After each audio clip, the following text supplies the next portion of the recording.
साहिबे कमाल पुत्रां दे दानी अमृत के दाते सरबंस दानी धन धन गुरु गोबिंद सिंह महाराज साहब जी की बख्शी हुई सब तो पहला फतेह प्रवान करो जी। वाहिगुरू जी का खालसा वाहिगुरू जी की फतेह। अज आपां सरबंस दानी धन गुरु गोबिंद सिंह महाराज सच्चे पातशाह जी दे 354वां आगमन पुरब प्रकाश दिहाड़ा मना रहे हैं। सब तो पहला सारिया संगतां नूं मेरे पातशाह दे प्रकाश दिहाड़े की लख लख वधाई होवे। मैं पहला भी बेनती की सी, प्रकाश दिहाड़े आपां गुरुद्वारियां दे विच हरमंदर साहिब, अनंदपुर साहिब, पटना साहिब, हजूर साहिब मनाए ने, पर सतगुरु दा महाराज दा सबब देखो। इस वार असी अंदोलन दे विच मेरे पातशाह नूं याद कर रहे हैं। ये प्रकाश दिहाड़ा उस पातशाह का है जिस मेरे पातशाह ने जुल्म राज दियां जड़ां पुट्टियां। 800 साल इस धरती ते जुल्म दियां जड़ां जड़ियां पक्कियां हो चुकियां सन। तो मैं कल भी बेनती की सी, 239 साल का समा लगा गुरु नानक साहब जी तो लैके ते दशमेश पातशाह तक। ते महाराज ने जुल्म दियां जड़ां पुट्टियां ते सानू आजाद होके रहन दा ढंग तरीका दसिया भी सुतंत्र किदां विचरना है धरती दे उत्ते। ते आओ पहला मैं पातशाह दी बाणी तो ही पातशाह दी आगमन कथा जिहड़ी ओनू आरंभ करदे आ। जेड़े भी वीर अजे नहीं इत्थे पहुंचे जिथे आवाज पहुंचती है, आओ ज्यादा लंबा समा नहीं, आपां अपने पातशाह धर्म दे पिता धन गुरु गोबिंद सिंह महाराज साहब जी दे पावन जीवन दी कथा, मेरे पातशाह दे जीवन दे कहानियां बबाणियां सरवण करनियां करिए। सब तो पहला कलगीधर पातशाह दे बचन ने मारे कहते, मुरपित पूर्व कीस प्याना, भांत भांत के तीर्थ नाना, जब ही जात त्रिवैणी भये, पुन दान दिन कृत बितये, तही प्रकाश हमारा भयो, पटना शहर बिखे भव लयो। गुरु गोबिंद सिंह महाराज ने 10वीं दी बाणी दे अंदर अपने जीवन की कथा नूं बयान किया है। अब मैं अपनी कथा बखानो, तप साधत ए विद मुहियानो, हेमकुंड पर्वत है जहां, सप्त श्रृंग शोभत है तहां, तय हम अधिक तपस्या साधी, महाकाल काल का आराधी। परमेश्वर की आराधना जिहड़ी कीती है, क्योंकि बादशाह का जीवन संतवीर जी दस के गए ने बड़ा लवेरा जीवन है, बड़ा वड्डा इतिहास है। मैं टूक मात्र घटना दसांगा। कलगीधर पातशाह के पिता 10वीं बाणी के अंदर महाराज कहते, साडे जन्म तो पहला, क्योंकि जिस कुख दे अंदर जिस घर दे अंदर किसी महापुरुष ने, किसी शहीद ने, किसी योधे ने जन्म लेना होवे, उस माता नूं ते उस पिता नूं पहला बंदगी करके सिमरन करके उस महाबली योधे वास्ते कुख तैयार करनी पैंदी है। कलगीधर पिता अपनी बाणी च कहंदे साडे आउण तो पहला साडे माता ते साडे पिता जदों उन्हां दी बंदगी, उन्हां दा सिमरन 26 साल जिथे गुरु तेग बहादुर महाराज बंदगी करते रहे ना बाबा बकाला साहब की धरती ते भोरा साहब दे विच, उन्हां 26 साल ही माता गुजर कौर जी भी नाल बंदगी करते रहे ने, बाहर सेवा दे विच बैठा करते सन। मस्कीन जी का एक वचन है, एडे वड्डे अवतारी पुरुष नूं ते एडे वड्डे योधे नूं जन्म देने वास्ते 26 साल माता गुजर कौर जी ने बंदगी करके ते कुख तैयार की सी, तां एडे वड्डे अवतारी पुरुष दा कुख दे विच आउणा होया सी। जिन्ना चिर बंदगी नहीं, जिन्ना चिर सिमर नहीं, उन्ना चिर कोई योधा ते धर्मात्मा ते शहीद जन्म नहीं लैंदा। जन्मां जन्मां दी बंदगी हुंदी है ते तां किसे योधा पैदा हुंदे ने।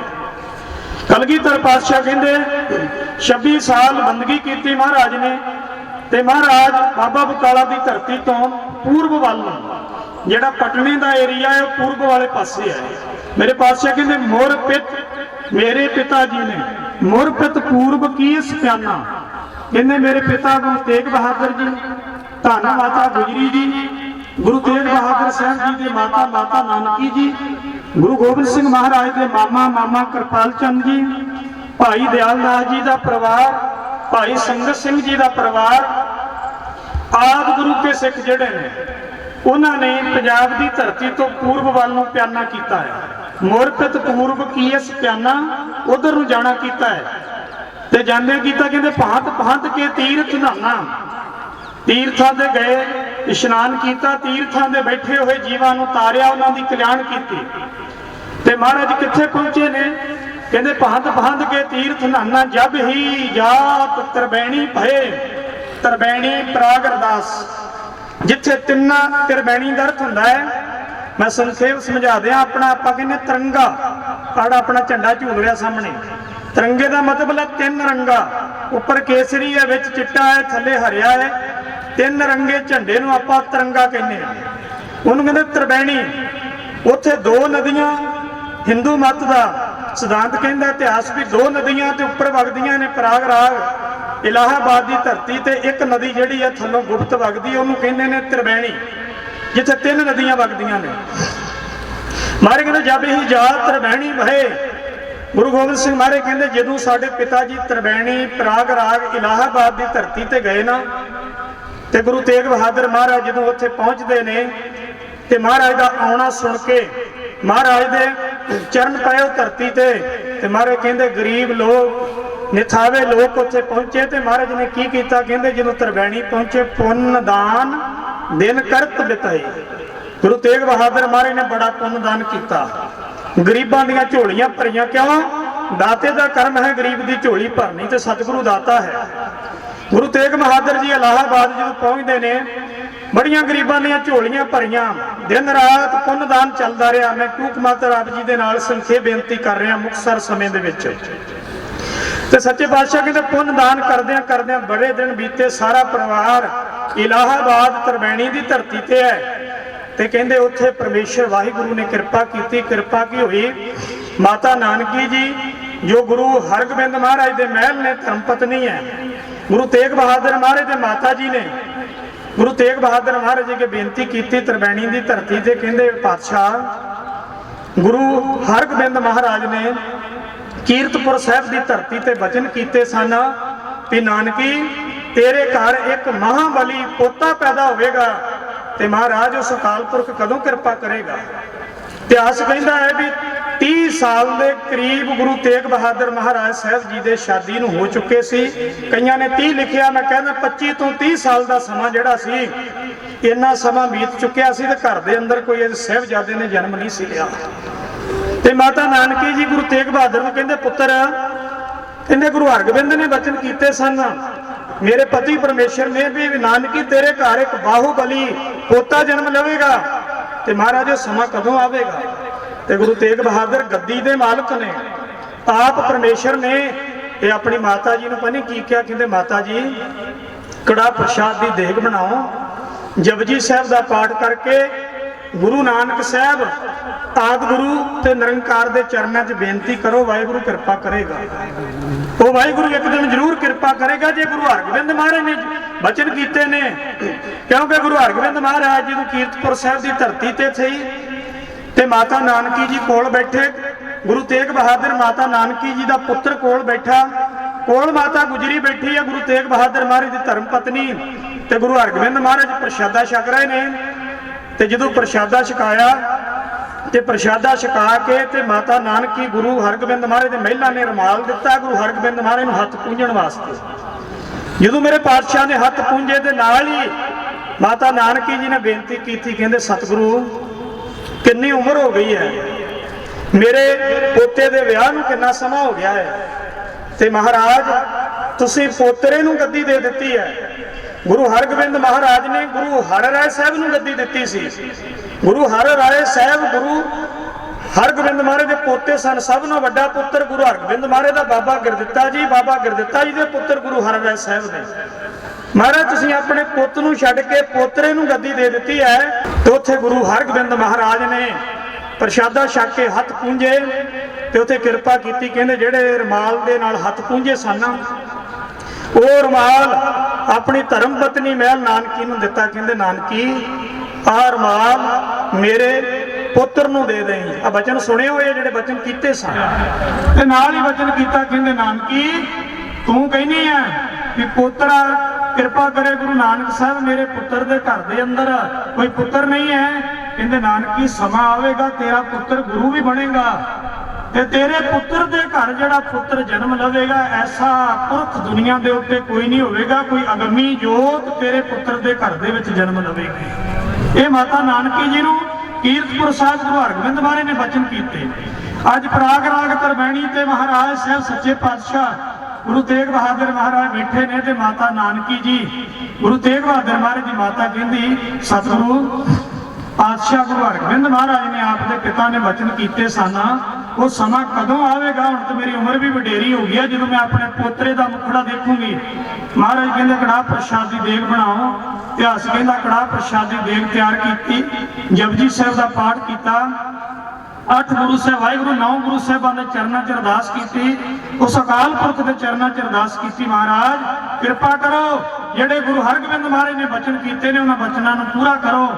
ਤੇ ਇਤਿਹਾਸ ਕਹਿੰਦਾ ਹੈ ਅਰਦਾਸ ਕੀਤੀ ਤੇ ਗੁਰੂ ਤੇਗ ਬਹਾਦਰ ਮਹਾਰਾਜ ਕਹਿੰਦੇ ਮਾਤਾ ਜੀ ਅਰਦਾਸ ਗੁਰੂ ਦੇ ਚਰਨਾਂ 'ਚ ਕਰ ਦਿੱਤੀ ਹੈ, ਤੇ ਮੇਰੇ ਪਿਤਾ ਜੀ ਉਹ ਹਸਤੀ ਸਨ ਦਲ ਭੰਜਨ ਗੁਰ ਸੂਰਮਾ ਵੱਡ ਯੋਧਾ ਬਹੁ ਪਰਉਪਕਾਰੀ, ਜਿਹੜੇ ਉਹਨਾਂ ਬਚਨ ਕੀਤੇ ਸਨ ਉਹ ਬਿਰਥੇ ਨਹੀਂ ਜਾਂਦੇ, ਗੁਰੂ ਨਾਨਕ ਸਾਹਿਬ ਕਿਰਪਾ ਕਰਨਗੇ। ਤੇ ਗੁਰੂ ਗੋਬਿੰਦ ਸਿੰਘ ਮਹਾਰਾਜ ਸੱਚੇ ਪਾਤਸ਼ਾਹ ਕਹਿੰਦੇ ਜਬ ਹੀ ਜਾਤ ਪ੍ਰਵੈਣੀ ਭਏ ਪੁੰਨ ਦਾਨ ਦਿਨ ਕਰਤ ਬਤਏ।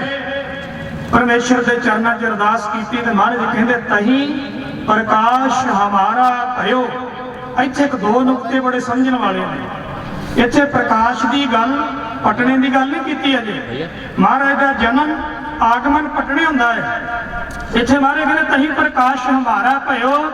ਮਾਤਾ ਗੁਜਰੀ ਜੀ ਦੇ ਉਦਰ ਦੇ ਵਿੱਚ ਕਹਿੰਦੇ ਸਾਡਾ ਪ੍ਰਕਾਸ਼ ਹੋਇਆ, ਆਉਣਾ ਹੋਇਆ ਤਰਵੈਣੀ ਦੀ ਧਰਤੀ ਤੇ ਕਹਿੰਦੇ ਪੁੰਨ ਦਾਨ ਬੜਾ ਕੀਤਾ ਮਹਾਰਾਜ ਨੇ।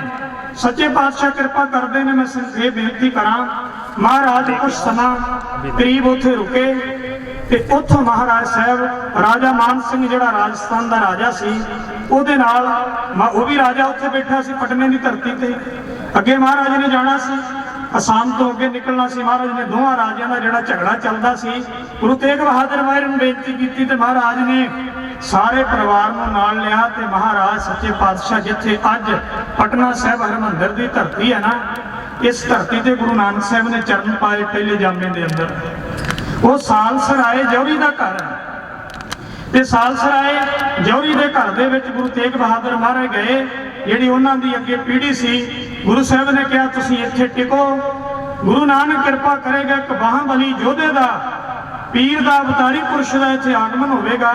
ਤੇ ਗੁਰੂ ਤੇਗ ਬਹਾਦਰ ਮਹਾਰਾਜ ਨੇ ਜਿਹੜੇ ਬਚਨ ਕੀਤੇ ਕਹਿੰਦੇ ਸਾਰੇ ਪਰਿਵਾਰ ਨੂੰ ਉੱਥੇ ਟਿਕਾ ਦਿੱਤਾ। ਕੁਝ ਸਿੰਘਾਂ ਨੂੰ ਨਾਲ ਲੈ ਕੇ ਮਹਾਰਾਜ ਕਹਿੰਦੇ ਅਸੀਂ ਅਸਾਮ ਨੂੰ ਜਾਣਾ ਹੈ। ਦੇਖਿਓ 30 ਸਾਲ ਦੇ ਕਰੀਬ ਸਮਾਂ ਹੋ ਗਿਆ, ਘਰ ਦੇ ਅੰਦਰ ਕੋਈ ਪੁੱਤਰ ਨਹੀਂ ਹੈ। ਗੁਰੂ ਨੇ ਕਿਰਪਾ ਕੀਤੀ ਹੈ, ਪਰਮੇਸ਼ਰ ਨੇ ਕਿਰਪਾ ਕੀਤੀ ਹੈ ਵੀ ਘਰ ਦੇ ਅੰਦਰ ਪੁੱਤਰ ਦਾ ਆਗਮਨ ਹੋਣਾ ਹੈ, ਪੁੱਤਰ ਦਾ ਆਉਣਾ ਹੋਣਾ ਹੈ। ਤੇ ਸਤਿਗੁਰੂ ਮਹਾਰਾਜ ਦੁਖੀਆਂ ਦੇ ਦਰਦੀ ਆਪ ਅਸਾਮ ਵੱਲ ਨੂੰ ਚਾਲੇ ਪਾਉਣ ਲੱਗੇ। ਸਾਰੇ ਪਰਿਵਾਰ ਨੂੰ ਉੱਥੇ ਟਿਕਾ ਦਿੱਤਾ ਤੇ ਮਹਾਰਾਜ ਸੱਚੇ ਪਾਤਸ਼ਾਹ ਨੇ ਕਿਹਾ ਇੱਥੇ ਰੁਕੋ। ਤੇ ਮਹਾਰਾਜ ਆਪ ਕੁਝ ਸਿੰਘਾਂ ਦੇ ਨਾਲ ਤੇ ਰਾਜੇ ਮਾਨ ਸਿੰਘ ਦੇ ਨਾਲ ਮਹਾਰਾਜ ਆਪ ਬੰਗਾਲ ਦੀ ਧਰਤੀ ਵੱਲ ਨੂੰ ਕਰੀਬ ਪਟਨੇ ਤੋਂ ਬੰਗਾਲ ਵੱਲ ਨੂੰ ਢਾਕਾ ਰੁਕੇ ਨੇ ਜਾ ਕੇ। ਇਤਿਹਾਸ ਕਹਿੰਦਾ ਹੈ ਪਰਿਵਾਰ ਉੱਥੇ ਰੁਕ ਗਿਆ। ਸਾਲਸਰਾਏ ਜੌਹਰੀ ਦਾ ਘਰ ਸੀ, ਇੱਥੇ ਗੁਰੂ ਨਾਨਕ ਸਾਹਿਬ ਸੱਚੇ ਪਾਤਸ਼ਾਹ ਗਏ ਤੇ ਮੈਂ ਟੂਕ ਮਾਤਰ ਬੇਨਤੀ ਕਰਾਂ, ਜਦੋਂ ਗੁਰੂ ਨਾਨਕ ਸਾਹਿਬ ਪਟਨੇ ਦੀ ਧਰਤੀ ਤੇ ਜਾਂਦੇ ਨੇ ਨਾ, ਸਾਲਸਰਾਏ ਜੌਹਰੀ ਨੇ ਮਹਾਰਾਜ ਨੂੰ ਬੜਾ ਪਿਆਰ ਕੀਤਾ, ਬੜੇ ਚਾਵਾਂ ਦੇ ਨਾਲ ਮਹਾਰਾਜ ਨੂੰ ਘਰ ਰੱਖਿਆ। ਤੇ ਮਹਾਰਾਜ ਸਾਹਿਬ ਜਦੋਂ ਅੱਗੇ ਜਾਣ ਲੱਗੇ ਨਾ ਤੇ ਸਾਲਸਰਾਏ ਜੌਹਰੀ ਗੁਰੂ ਨਾਨਕ ਸਾਹਿਬ ਨੂੰ ਪਤਾ ਕੀ ਕਹਿੰਦਾ ਮਹਾਰਾਜ ਆਪ ਜੀ ਦੇ ਦਰਸ਼ਨ ਕਰਕੇ ਜਨਮਾਂ ਦੀ ਭੁੱਖ ਉਤਰ ਗਈ ਹੈ ਤੇ ਕਿਰਪਾ ਕਰੋ ਕੁਝ ਸਮਾਂ ਹੋਰ ਇਸ ਜਗ੍ਹਾ ਤੇ ਠਹਿਰੋ। ਤੇ ਮਹਾਰਾਜ ਨੇ ਜਿਹੜੇ ਬਚਨ ਕੀਤੇ ਚੇਤੇ ਰੱਖਿਓ, ਧਿਆਨ ਨਾਲ ਸੁਣਿਓ। ਗੁਰੂ ਨਾਨਕ ਸਾਹਿਬ ਨਹੀਂ ਕੀ ਕਹਿੰਦੇ ਸਾਲਸਰਾਏ ਤੂੰ ਕਹਿੰਦਾ ਹੈ ਕੁਛ ਦਿਨ ਮੇਰੇ ਘਰ ਦੇ ਵਿੱਚ ਹੋਰ ਰਹੋ। ਮਹਾਰਾਜ ਕਹਿੰਦੇ ਹੁਣ ਅਸੀਂ ਅੱਗੇ ਜਾਣਾ ਹੈ। ਗੁਰੂ ਨਾਨਕ ਸਾਹਿਬ ਕਹਿੰਦੇ ਸਾਲਸਰਾਏ ਉਹ ਸਮਾਂ ਆਵੇਗਾ, ਉਹ ਦਿਨ ਆਵੇਗਾ, ਕੋਈ ਸਮਾਂ ਆਵੇਗਾ, ਤੂੰ 1-2 ਦਿਨ ਦੀ ਗੱਲ ਕਰਦਾ। ਮਹਾਰਾਜ ਕਹਿੰਦੇ ਕਈ ਸਾਲ ਸਾਲਸਰਾਏ ਤੇਰੇ ਘਰ ਦੇ ਵਿੱਚ ਅਸੀਂ ਖੇਡ ਕੇ ਜਾਵਾਂਗੇ। ਆ ਬਚਨ ਮੈਂ ਦੋਹਰੇ ਫਿਰ ਰਿਪੀਟ ਕਰਦੇ ਆ। ਸਾਲਸਰਾਏ ਜੌਹਰੀ ਕਹਿੰਦਾ ਗੁਰੂ ਨਾਨਕ ਸਾਹਿਬ ਰੁਕੋ, ਅਜੇ ਤੁਸੀਂ ਜਾਓ ਨਾ। ਮਨ ਬੜਾ ਪ੍ਰਸੰਨ ਹੋਇਆ ਆਪ ਜੀ ਦੇ ਦਰਸ਼ਨ ਕਰਕੇ ਤੇ ਗੁਰੂ ਨਾਨਕ ਸਾਹਿਬ ਕਹਿੰਦੇ ਸਾਲ ਸਰਾਏ ਇੱਕ ਦੋ ਦਿਨ ਦੀ ਗੱਲ ਕਰਦਾ ਹੈ, ਮਹੀਨਿਆਂ ਦੀ ਗੱਲ ਕਰਦਾ ਹੈ। ਮਹਾਰਾਜ ਕਹਿੰਦੇ ਕੋਈ ਸਮਾਂ ਆਵੇਗਾ, ਕਈ ਸਾਲ ਤੇਰੇ ਘਰ ਦੇ ਵਿੱਚ ਮਹਾਰਾਜ ਕਹਿੰਦੇ ਖੇਡ ਕੇ ਜਾਵਾਂਗੇ। ਉਹ ਸਮਾਂ ਜਿਹੜਾ ਸੀ ਗੁਰੂ ਨਾਨਕ ਸਾਹਿਬ ਨੇ ਪਹਿਲਾਂ ਇਸ਼ਾਰਾ ਕਰ ਦਿੱਤਾ। ਸਾਲ ਸਰਾਏ ਜੋਹਰੀ ਦੇ ਘਰ ਦੇ ਅੰਦਰ ਸਾਰਾ ਪਰਿਵਾਰ ਹੈ। ਗੁਰੂ ਤੇਗ ਬਹਾਦਰ ਮਹਾਰਾਜ ਸੱਚੇ ਪਾਤਸ਼ਾਹ ਢਾਕੇ ਦੀ ਧਰਤੀ ਤੇ ਪਹੁੰਚ ਗਏ।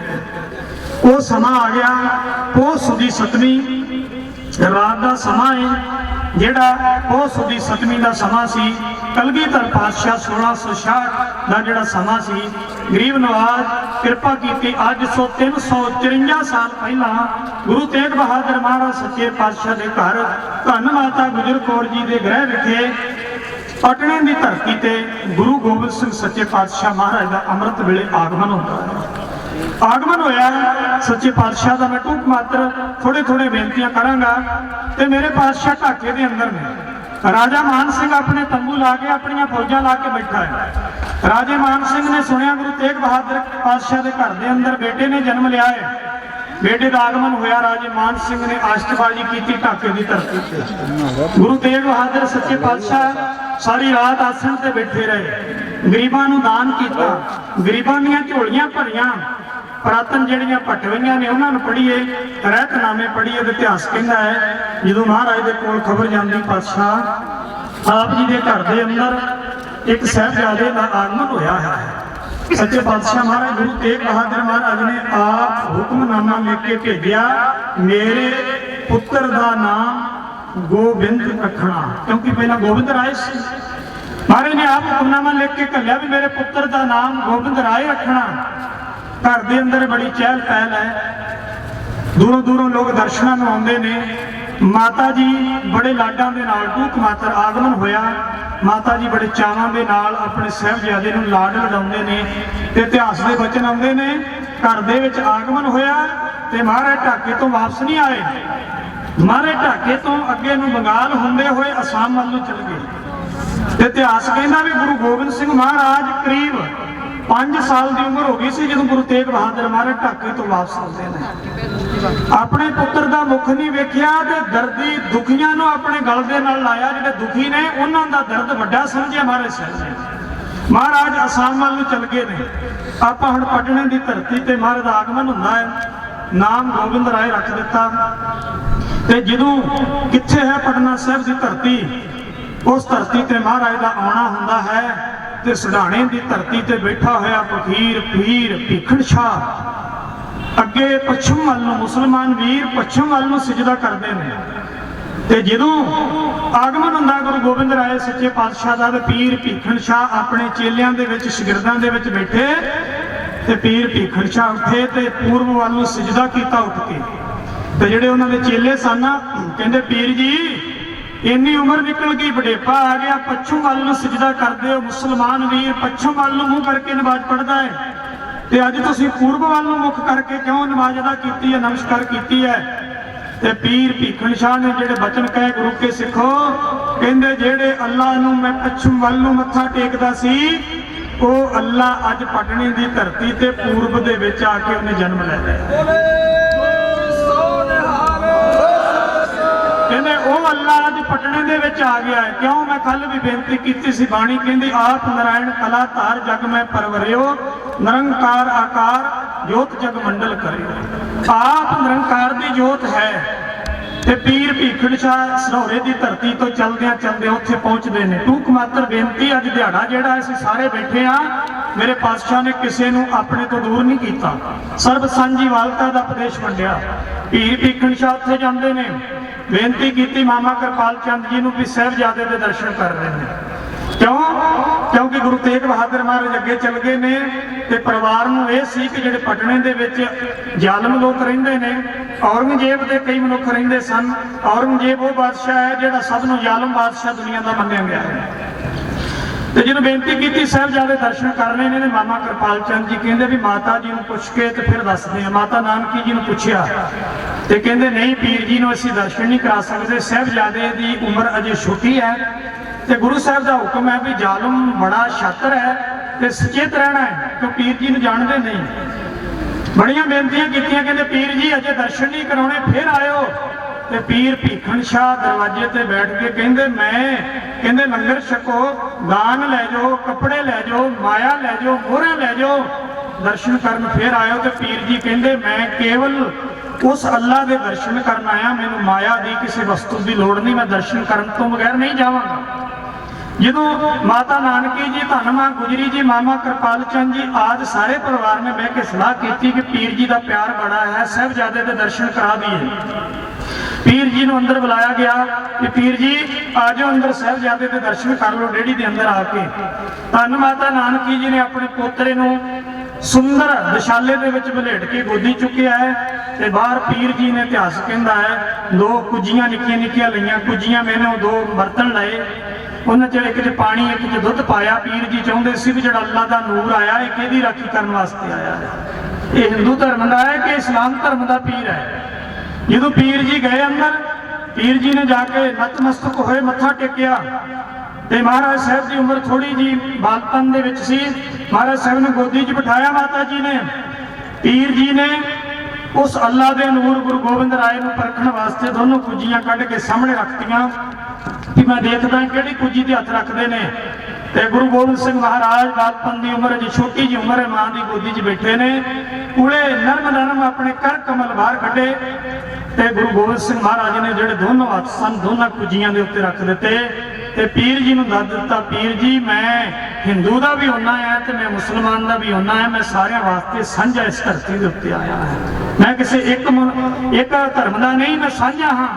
ਪੀਰ ਜੀ ਪ੍ਰਸੰਨ ਹੋਏ, ਦਿਲ ਦੀ ਮੁਰਾਦ ਪੂਰੀ ਹੋਈ, ਪੀਰ ਜੀ ਆ ਗਏ। ਕੁੱਕ ਮਾਤਰ ਥੋੜੀਆਂ ਬੇਨਤੀਆਂ, ਮੇਰੇ ਪਾਤਸ਼ਾਹ ਦੀ ਥੋੜੀ ਅਰਬਲਾ ਜਿਹੜੀ ਵੱਧਦੀ ਜਾਂਦੀ ਹੈ, ਸੰਸਾਰੀ ਉਮਰਾਂ, ਨਿਤ ਦਰਸ਼ਨ ਕਰਨ ਸੰਗਤਾਂ ਆਉਂਦੀਆਂ ਨੇ। ਇਤਿਹਾਸ ਕਹਿੰਦਾ ਮੇਰੇ ਪਾਤਸ਼ਾਹ ਜੀ ਥੋੜੇ ਉਮਰ ਵੱਧਦੀ ਜਾਂਦੀ ਹੈ, ਮਾਂ ਨੇ ਬੜੇ ਲਾਡ ਲਡਾਏ, ਦੂਰੋਂ ਲੋਕ ਦਰਸ਼ਨਾਂ ਨੂੰ ਆਉਂਦੇ ਨੇ। ਇਤਿਹਾਸ ਕਹਿੰਦਾ ਜਦੋਂ ਮੇਰੇ ਪਾਤਸ਼ਾਹ 4 ਸਾਲ ਦੀ ਉਮਰ ਹੁੰਦੀ ਹੈ ਤੇ ਮੇਰੇ ਪਾਤਸ਼ਾਹ ਆਪਣੇ ਸਾਥੀਆਂ ਦੇ ਨਾਲ ਖੇਡਣ ਵਾਸਤੇ ਵੀ ਨਿਕਲਦੇ ਨੇ।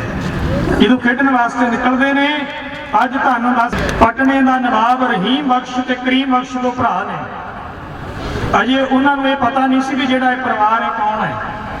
ਤੇ ਉਹ ਪਟਨੇ ਦੀਆਂ ਗਲੀਆਂ ਦੇ ਵਿੱਚ ਜਿੱਥੋਂ ਦੀ ਲੰਘਦੇ ਨੇ, ਨਵਾਬ ਨੇ ਪਟਨੇ ਦੇ, ਇੱਕਦਮ ਰਹੀਮ ਬਖਸ਼ ਨਵਾਬ ਜਿਹੜਾ ਸੀ ਉਹ ਹਾਥੀ ਤੇ ਚੜ੍ਹ ਕੇ ਲੰਘ ਰਿਹਾ। ਜਿਹੜੇ ਉਹਦੇ ਅੱਗੇ ਅਹਿਲਕਾਰ ਨੇ ਉਹਨਾਂ ਨੇ ਲੋਕਾਂ ਨੂੰ ਕਿਹਾ ਬਾਦਸ਼ਾਹ ਆ ਰਿਹਾ ਹੈ। ਅਹਿਲਕਾਰਾਂ ਨੂੰ ਕਿਹਾ ਛੇਤੀ, ਜਿੱਦਾਂ ਅੱਗੇ ਜਾਂਦੇ ਹੁੰਦੇ ਵੀ ਬਾਦਸ਼ਾਹ ਆ ਰਿਹਾ, ਹਾਕਮ ਆ ਰਿਹਾ, ਇਹਨੂੰ ਸਜਦਾ ਕਰੋ, ਸਲਾਮ ਕਰੋ। ਤੇ ਮਹਾਰਾਜ ਆਪਣੇ ਸਾਥੀਆਂ ਦੇ ਨਾਲ ਖੇਡ ਰਹੇ ਸਨ, ਨਿੱਕੇ ਬੱਚਿਆਂ ਦੇ ਨਾਲ। ਤੇ ਜਦੋਂ ਬੱਚੇ ਸਾਈਡ ਤੇ ਹੋ ਗਏ ਤੇ ਗੁਰੂ ਗੋਬਿੰਦ ਸਿੰਘ ਮਹਾਰਾਜ ਨਿੱਕੀ ਉਮਰ ਦੇ ਵਿੱਚ ਬੱਚਿਆਂ ਨੂੰ ਪਤਾ ਕੀ ਕਹਿੰਦੇ, ਅੱਜ ਇਤਿਹਾਸ ਕਹਿੰਦਾ 4 ਸਾਲ ਦੇ ਕਰੀਬ ਉਮਰ ਸੀ, ਕਹਿੰਦੇ ਹਾਕਮ ਆ ਰਿਹਾ ਹਾਥੀ ਦੇ ਉੱਤੇ। ਤੇ ਬੱਚਿਆਂ ਨੂੰ ਮਹਾਰਾਜ ਕਹਿੰਦੇ ਇਹਨੂੰ ਝੁੱਕ ਕੇ ਸਜਦਾ ਨਹੀਂ ਕਰਨਾ, ਉਮਰਾਂ ਜੇ ਨਿੱਕੀ ਹੈ, ਕਹਿੰਦੇ ਇਹਨੂੰ ਸਜਦਾ ਨਹੀਂ ਕਰਨਾ, ਇਹਨੂੰ ਸਲਾਮ ਨਹੀਂ ਕਰਨੀ। ਜਦੋਂ ਰਹੀਮ ਬਖਸ਼ ਲੰਘਿਆ ਹਾਥੀ ਦੇ ਉੱਤੇ ਲਾਗੇ ਆਇਆ, ਲੰਘਣ ਲੱਗਾ ਤੇ ਸਲਾਮਤ ਕੀ ਕਰਨੀ ਸੀ, ਸਗੋਂ ਜਦੋਂ ਬੱਚੇ ਹੱਸ ਕੇ ਦੰਦ ਖਰਾਉਂਦੇ ਹੁੰਦੇ ਨੇ, ਟੀਚਰ ਕਰਦੇ ਨੇ, ਬੱਚਿਆਂ ਨੇ ਰਹੀਮ ਬਖਸ਼ ਨੂੰ ਟੀਚਰ ਕੀਤੀ। ਤੇ ਰਹੀਮ ਬਖਸ਼ ਦੇ ਮਨ ਦੇ ਅੰਦਰ ਇੱਕ ਗੱਲ ਆਈ ਕਿ ਨਿੱਕਾ ਜਿਹਾ ਬੱਚਾ ਕੌਣ ਹੈ, ਸਾਰਾ ਪਟਣਾ ਮੈਨੂੰ ਨਮਸਕਾਰ ਕਰਦਾ, ਜਦੋਂ ਮੈਂ ਲੰਘਦਾ ਹੈ ਅੱਗੇ ਬੱਚੇ ਵੀ ਨਮਸਕਾਰਾਂ ਕਰਦੇ ਸੀ, ਪਰ ਇਹ ਨਿੱਕਾ ਜਿਹਾ ਬਾਲ ਕਿਹਦਾ ਹੈ। ਪੁੱਛਣਾ ਕੀਤਾ ਆਪਣੇ ਅਹਿਲਕਾਰ ਨੂੰ, ਇਹ ਕੌਣ ਹੈ। ਕਹਿੰਦੇ ਗੁਰੂ ਤੇਗ ਬਹਾਦਰ ਮਹਾਰਾਜ ਦਾ ਪੁੱਤਰ ਹੈ, ਇਹਦਾ ਨਾਮ ਗੋਬਿੰਦ ਰਾਏ ਹੈ, ਚਿੱਠੀ ਭੇਜੀ ਹੈ, ਸਾਨੂੰ ਸਜਦਾ ਨਹੀਂ ਕੀਤਾ। ਤੇ ਦੋਨੋਂ ਮਾਤਾ ਤੇ ਮਾਮਾ ਕਿਰਪਾਲ ਚੰਦ ਨੇ ਤੇ ਆਦਿ ਸਿੱਖ ਨੇ, ਉਹਨਾਂ ਨੇ ਉਸੇ ਵੇਲੇ ਚਿੱਠੀ ਜਿਹੜੀ ਹੈ ਗੁਰੂ ਤੇਗ ਬਹਾਦਰ ਮਹਾਰਾਜ ਸੱਚੇ ਪਾਤਸ਼ਾਹ ਨੂੰ ਪੱਤਰਕਾ ਭੇਜੀ। ਢਾਕੇ ਤੋਂ ਅੱਗੇ ਮਹਾਰਾਜ ਚਲੇ ਗਏ ਨੇ। ਮਹਾਰਾਜ ਨੇ ਕਿਹਾ ਮਹਾਰਾਜ ਆਪ ਜੀ ਦੇ ਸਾਹਿਬਜ਼ਾਦੇ ਨੇ ਇੱਥੋਂ ਦੇ ਨਵਾਬ ਨੂੰ ਜਿਹੜਾ ਹੈ ਸਜਦਾ ਨਹੀਂ ਕੀਤੀ, ਤੇ ਨਵਾਬ ਜਿਹੜਾ ਬੜਾ ਨਾਰਾਜ਼ ਹੈ। ਤੇ ਮਹਾਰਾਜ ਆਪ ਜੀ ਦਾ ਕੀ ਹੁਕਮ ਹੈ, ਅਸੀਂ ਇਕੱਲੇ ਬੈਠੇ ਆ, ਇੱਥੇ ਨਵਾਬ ਦਾ ਰਾਜ ਹੈ, ਤੇ ਮਹਾਰਾਜ ਆਪ ਜੀ ਦਾ ਕੀ ਹੁਕਮ ਹੈ। ਉਸੇ ਚਿੱਠੀ ਦੇ ਦੂਸਰੇ ਪਾਸੇ ਗੁਰੂ ਤੇਗ ਬਹਾਦਰ ਮਹਾਰਾਜ ਪਤਾ ਕੀ ਕਹਿੰਦੇ ਮੇਰੇ ਪੁੱਤਰ ਨੂੰ, ਆਪਣੇ ਮਹਿਲਾਂ ਨੂੰ ਤੇ ਮਾਤਾ ਜੀ ਨੂੰ ਲੈ ਕੇ ਘੱਲ ਰਹੇ ਨੇ, ਮੇਰੇ ਪੁੱਤਰ ਦੀ ਸੰਭਾਲ ਚੰਗੇ ਤਰੀਕੇ ਨਾਲ ਕਰਨੀ, ਮੇਰੇ ਪੁੱਤਰ ਜਿਹੜੀ ਚੀਜ਼ ਮੰਗੇ ਉਹ ਚੀਜ਼ ਦੇਣੀ। ਪਰ ਨਾਲ ਮਹਾਰਾਜ ਨੇ ਇਹ ਕਿਹਾ, ਕਹਿੰਦੇ ਘਰ ਦੇ ਵਿੱਚ ਕੋਈ ਆਵੇ ਤੇ ਮੇਰੇ ਪੁੱਤਰ ਦੇ ਸਰਾਣੇ ਵਾਲੇ ਪਾਸੇ ਨਹੀਂ ਖਿਲਾਰਨਾ, ਪੈਂਦੀ ਵਾਲੇ ਪਾਸੇ ਖਿਲਾਰਨਾ। ਇਹ ਸਮਝਦੇ ਆ ਨਾ ਕਿ ਮੇਰਾ ਜਿਹੜਾ ਪੁੱਤਰ ਹੈ ਹਸਤੀ ਬਹੁਤ ਵੱਡੀ ਹੈ ਕਲਯੁਗ ਦੇ ਵਿੱਚ। ਮਹਾਰਾਜ ਕਹਿੰਦੇ ਕਿਸੇ ਹਾਕਮ ਦੀ ਪਰਵਾਹ ਨਹੀਂ ਕਰਨੀ, ਜਿਹੜਾ ਕੋਈ ਆਵੇ ਮੇਰੇ ਪੁੱਤਰ ਦੇ ਪਲੰਘੇ ਦੇ ਸਿਰ ਵੱਲ ਨਹੀਂ ਖਿਲਾਰਨਾ, ਪੈਂਦੀ ਵੱਲ ਖਿਲਾਰਨਾ, ਕਿਉਂਕਿ ਮੇਰਾ ਪੁੱਤਰ ਇੱਕ ਮਹਾਬਲੀ ਯੋਧਾ ਹੈ, ਡਰਨਾ ਨਹੀਂ ਕਿਸੇ ਦੇ ਕੋਲ। ਗੁਰੂ ਗੋਬਿੰਦ ਸਿੰਘ ਮਹਾਰਾਜ ਬੜੇ ਕੌਤਕ ਨੇ ਉੱਥੋਂ ਦੇ। ਪਟਨੇ ਦੇ ਕੌਤਕ ਐਸੇ ਨੇ ਮਹਾਰਾਜ ਬਾਲ ਲੀਲਾ ਜਦੋਂ ਬਾਲਾ ਪ੍ਰੀਤਮ ਉੱਥੇ ਗਲੀਆਂ ਦੇ ਵਿੱਚ ਜਦੋਂ ਮਹਾਰਾਜ ਖੇਡਦੇ ਨੇ ਨਾ ਤੇ ਮਹਾਰਾਜ ਸਾਹਿਬ ਨੂੰ ਲੋਕ ਬਾਲਾ ਪ੍ਰੀਤਮ ਕਹਿਣ ਲੱਗ ਪਏ, ਪਿਆਰ ਦੇ ਨਾਲ ਨਾਮ ਰੱਖ ਦਿੱਤਾ ਬਾਲਾ ਪ੍ਰੀਤਮ। ਮਹਾਰਾਜ ਰੋਜ਼ ਬੱਚਿਆਂ ਦੇ ਨਾਲ ਖੇਡਦੇ ਨੇ। ਪਟਨੇ ਦੇ ਲੋਕ ਬੜਾ ਪਿਆਰ ਕਰਦੇ, ਘਰ ਦਰਸ਼ਨ ਕਰਨ ਆਉਂਦੇ ਨੇ ਤੇ ਸੱਚੇ ਪਾਤਸ਼ਾਹ ਦੇ ਕੌਤਕ ਵੇਖਿਓ। ਉੱਥੇ ਇੱਕ 84 ਕੁ ਸਾਲ ਦੇ ਕਰੀਬ ਇਤਿਹਾਸ ਕਹਿੰਦਾ ਹੈ ਇੱਕ ਬੁੱਢਾ ਪੰਡਤ ਸ਼ਿਵਦੱਤ ਬੈਠਾ ਹੈ ਜਮਨਾ ਦੇ ਤੱਟ ਦੇ। ਵਾਹਿਗੁਰੂ ਉਸ ਤੱਟ ਦੇ ਉੱਤੇ, ਨਦੀ ਦੇ ਤੱਟ ਦੇ ਉੱਤੇ ਉਹ ਦਿਨ ਰਾਤ ਇਤਿਹਾਸ ਕਹਿੰਦਾ ਰਾਮ ਜੀ ਦੀ ਉਪਾਸਨਾ ਕਰਦਾ ਹੈ। ਦਿਨ ਰਾਤ ਬੇਨਤੀਆਂ ਕਰਦਾ ਵੀ ਰਾਮ ਜੀ ਮੈਨੂੰ ਦਰਸ਼ਨ ਦਿਓ। ਮੰਦਿਰ ਦੇ ਸਾਹਮਣੇ ਨਦੀ ਤੇ ਬਹਿੰਦਾ ਹੈ। ਇਤਿਹਾਸ ਕਹਿੰਦਾ 84 ਸਾਲ ਦੀ ਉਮਰ ਹੋ ਗਈ, ਦਿਨ ਰਾਤ ਸਿਮਰਨ ਕਰਦਾ, ਬੰਦਗੀ ਕਰਦਾ, ਪਰ ਅਜੇ ਰਾਮ ਜੀ ਦੇ ਦਰਸ਼ਨ ਨਹੀਂ ਹੋਏ।